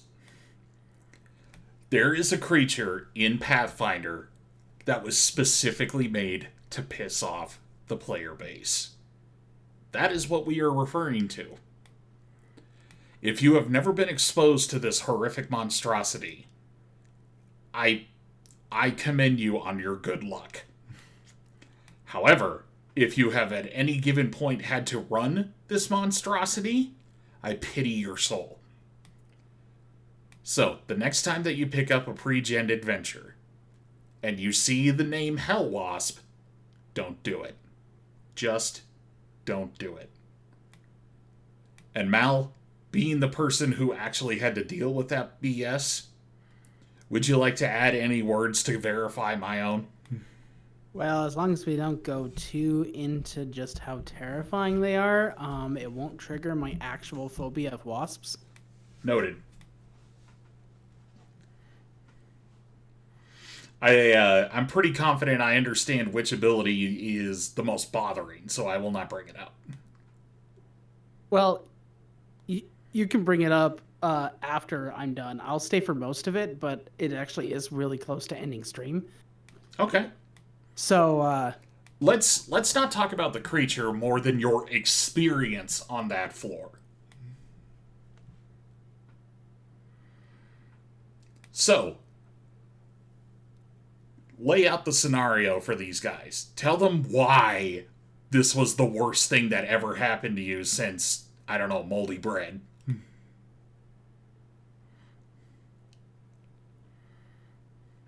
I don't know, what's anti-Betty White?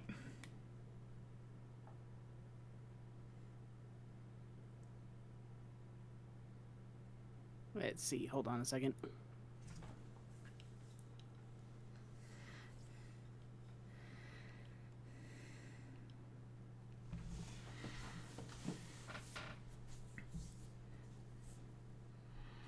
Really? Oh, I see the problem.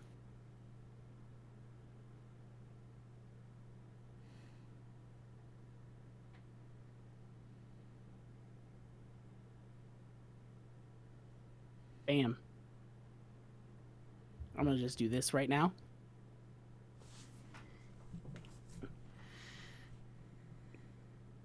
And bam. Oh, you drawing something on your side?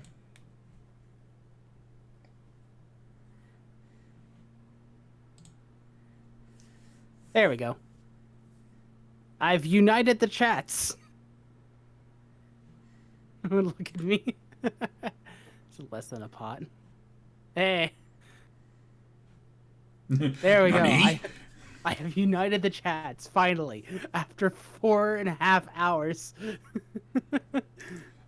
Hey, that was my first raid. Thank you.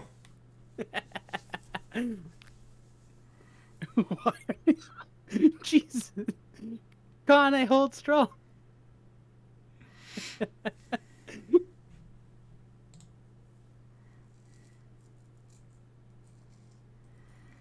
What RTYE? What? Oh, this is one of Kale's weaknesses, typing. You can smell Melly alone? Well, okay, we'll spell Melly together. MELLE.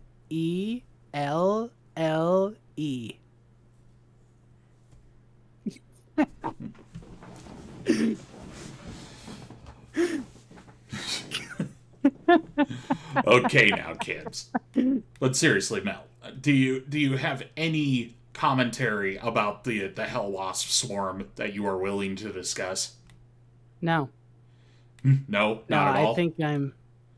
I think I'm actually just going to drop Kana Takeo in your chat so that he can see the Hell Wasps. Oh, I wasn't planning to bring them up. I was making a public service announcement. No. You go ahead and talk about them. It's just I need the ability to leave the conversation when I need to. So by rating you, Kane can see the Hell Wasps, and I can dip out when I need to. Okay, then I suppose I better find what book they were in. Emerald Spire. They were just on a random floor.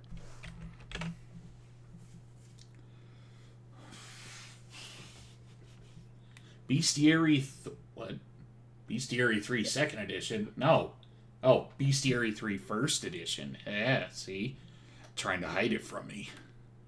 Kane, did you get properly pushed over to Zero's chat?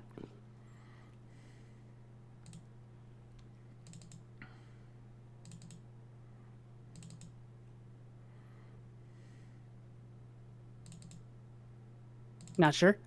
Well, I see you in his chat, so I'm going to say that's probably a good sign. Hell yes.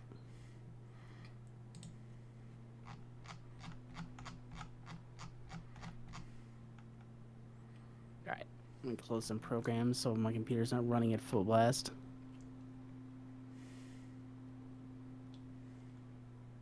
Okay, page 146.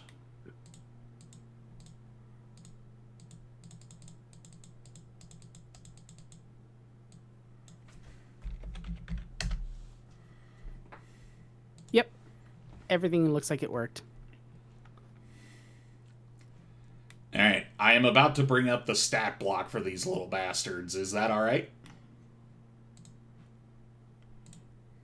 Yep.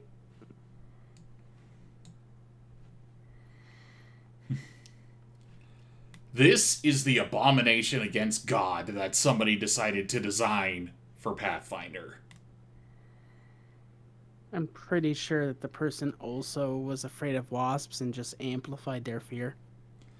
I'd believe that. I really would.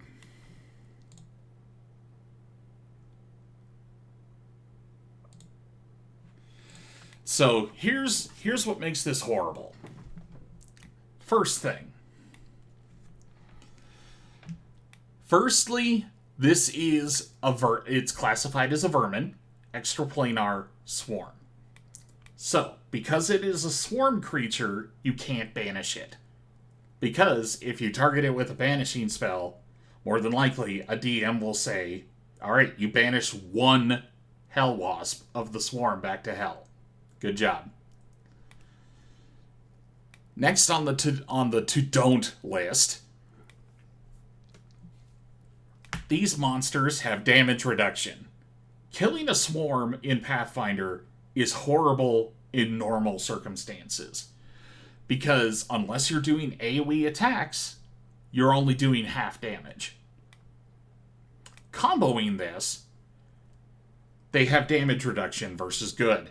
So if you don't have a good aligned or at least a +3 weapon, your damage is reduced by 10 on top of the half. Also, the primary way that you would want to kill this thing is with AoE. The biggest, baddest, and bestest AoE spells in the game aren't as good on this, because it has fire resistance. So, if you throw a fireball at it, it's not going to be as effective. And, while we're having fun discussing all of this, we haven't even discussed what they do to you. This is just what they do passively. Right now, on this list, their swarm attack is just simply move into your square, and if you're still there next time, they do automatic damage. And while they are doing automatic damage, it just gets worse, because there's also poison.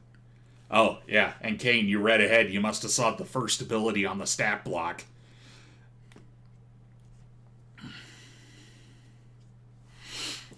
And while they are occupying your square and biting and stinging and doing all of that horrifying nonsense, they are also distracting. And if they manage to succeed in their distracting, they can, and this is where things get kind of gross, they will just inhabit your physical form. They turn you into basically a living hive.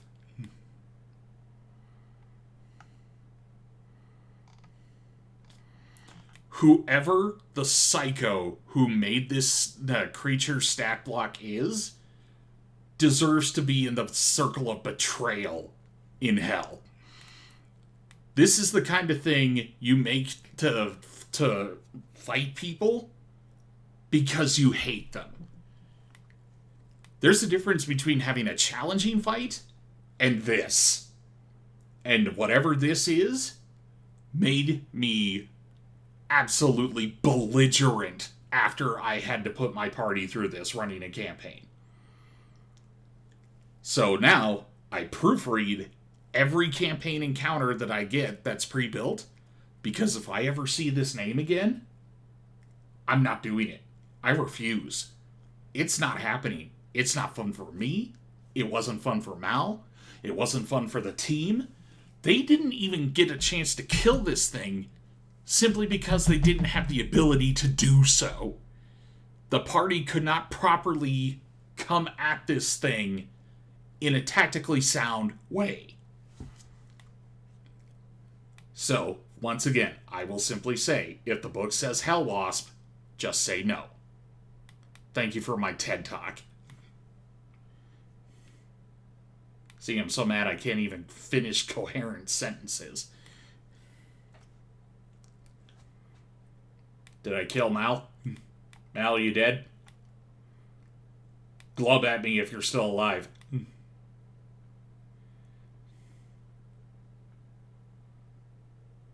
Oh, fuck. I think Mal's dead.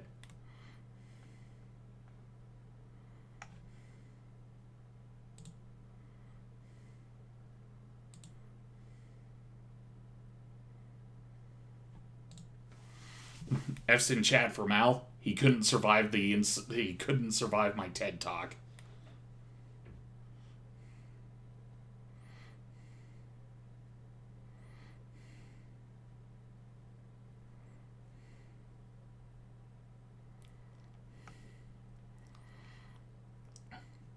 And to add insult to injury, they had the audacity to give this thing a challenge rating 8.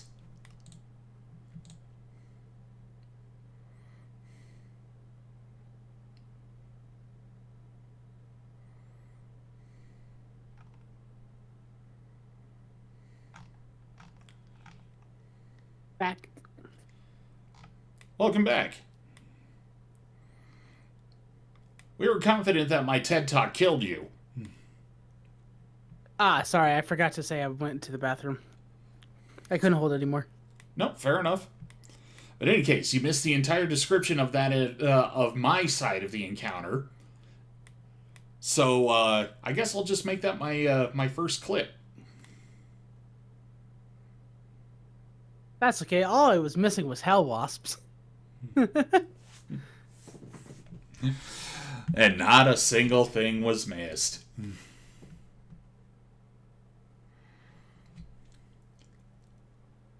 Well, anyway, that's all I got. If that was all you got, then I think we're good.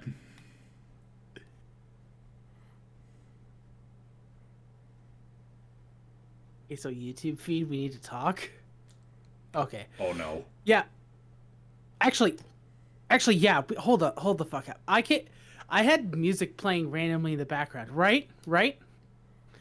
For some reason, the YouTube feed decided that after listening to gaming jazz after gaming jazz after gaming jazz, Ernest in the Army is obviously the next video I want to watch. Oh no. Just like, what? Show me a video of a man handling a live baby cobras with his parents will vibrate. Avenging ale and will kill you in the channel maker. Yeah, so first rule about Kale. She's a zookeeper. Right. The Do only not aggro the zookeeper. The only videos I've seen animal related recently are from Tier Zoo, Casual Geographic, Ants Canada, and I've seen a couple of the shorts from that guy that walks around the Florida Everglades looking for the 20-foot python.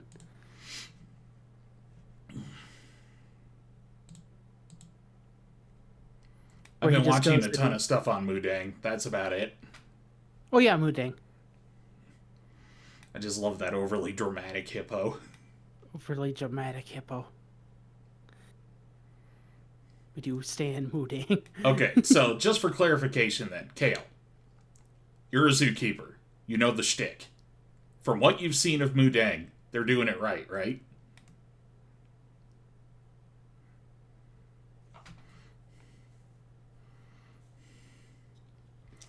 Okay, good, because I didn't want that to turn into another haha cute otter incident. No, this isn't where they painted a couple pugs black and white and called them pandas. Ugh. No, they're just like, oh man, people really like this hippo. Let's just put a camera on him and call it good.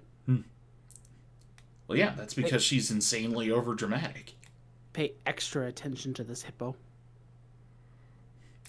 Although, to be honest, Chibidoki still has the best clip of Mudang.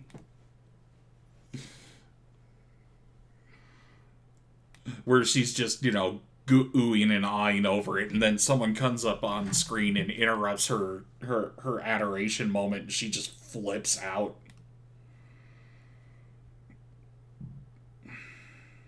Yeah, Kane, so how did you like the Hell Wasps? You want to go fight them in a couple campaigns? I can give you the stat block. I can give you the stat block right now. For an hour or two during routine servicing, and any stress is non-critical, and they seem to provide excellent enrichment with good exhibit and lots of species appropriate to things do. Sweet. All right, so there you go. None of the things that we have seen thus far, at least from Kale's perspective, are harmful to the hippo. So people continue to enjoy your Mudang without any qualms. I have also discovered a new favorite lizard today. While looking for inspiration to draw the Warmling. It is the pinecone lizard. Oh, is that the one that's shaped like a potato covered in spikes? Yeah, also known as Tilaqua rugosa. Ah. But if you type in pinecone lizard, you can see it. Sometimes known as the two-headed lizard because its tail looks a lot like its head if you're a dumb animal and can't tell the difference. Which is really good for it because, you know, if the animal bites onto the tail thinking that it's going to be the head, then it's going to be in for a nasty surprise. That is a mistake you can make once in the animal kingdom. Oh, yeah, you're not kidding. Its butt looks exactly like its face. Yeah. The only determining indicator are the set of eyes and which way its legs are going.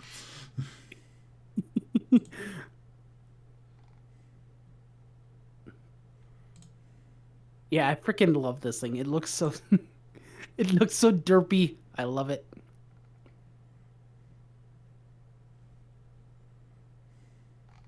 It's also from Australia, so yeah, got a lot of predators. The land of everything is trying to kill you. Also really like just pine cones and other stuff like that. Spruces are my favorite for trees.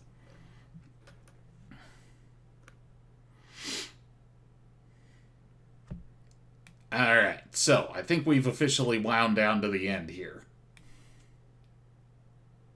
Yep. We talked about Mudang. We made an absolutely hilariously violent crocodile. We then also talked about the worst thing to ever happen in Pathfinder's bestiary since anything. That's actually not true. There are a lot of crimes in Pathfinders. Ah, yes. Vindon for Power World. Okay. Oh my god, okay. At least let me bio. Alright. I should also check to see if I can update Power World and that it will actually run on my computer again. Absolutely. Like I said, me and Kale are having a blast. Sorry, someone else's name was on the was on my other monitor. Dyslexia striking again. Yeah, I dared to try to read and talk at the same time. That is, don't worry, you will get used to it as a streamer.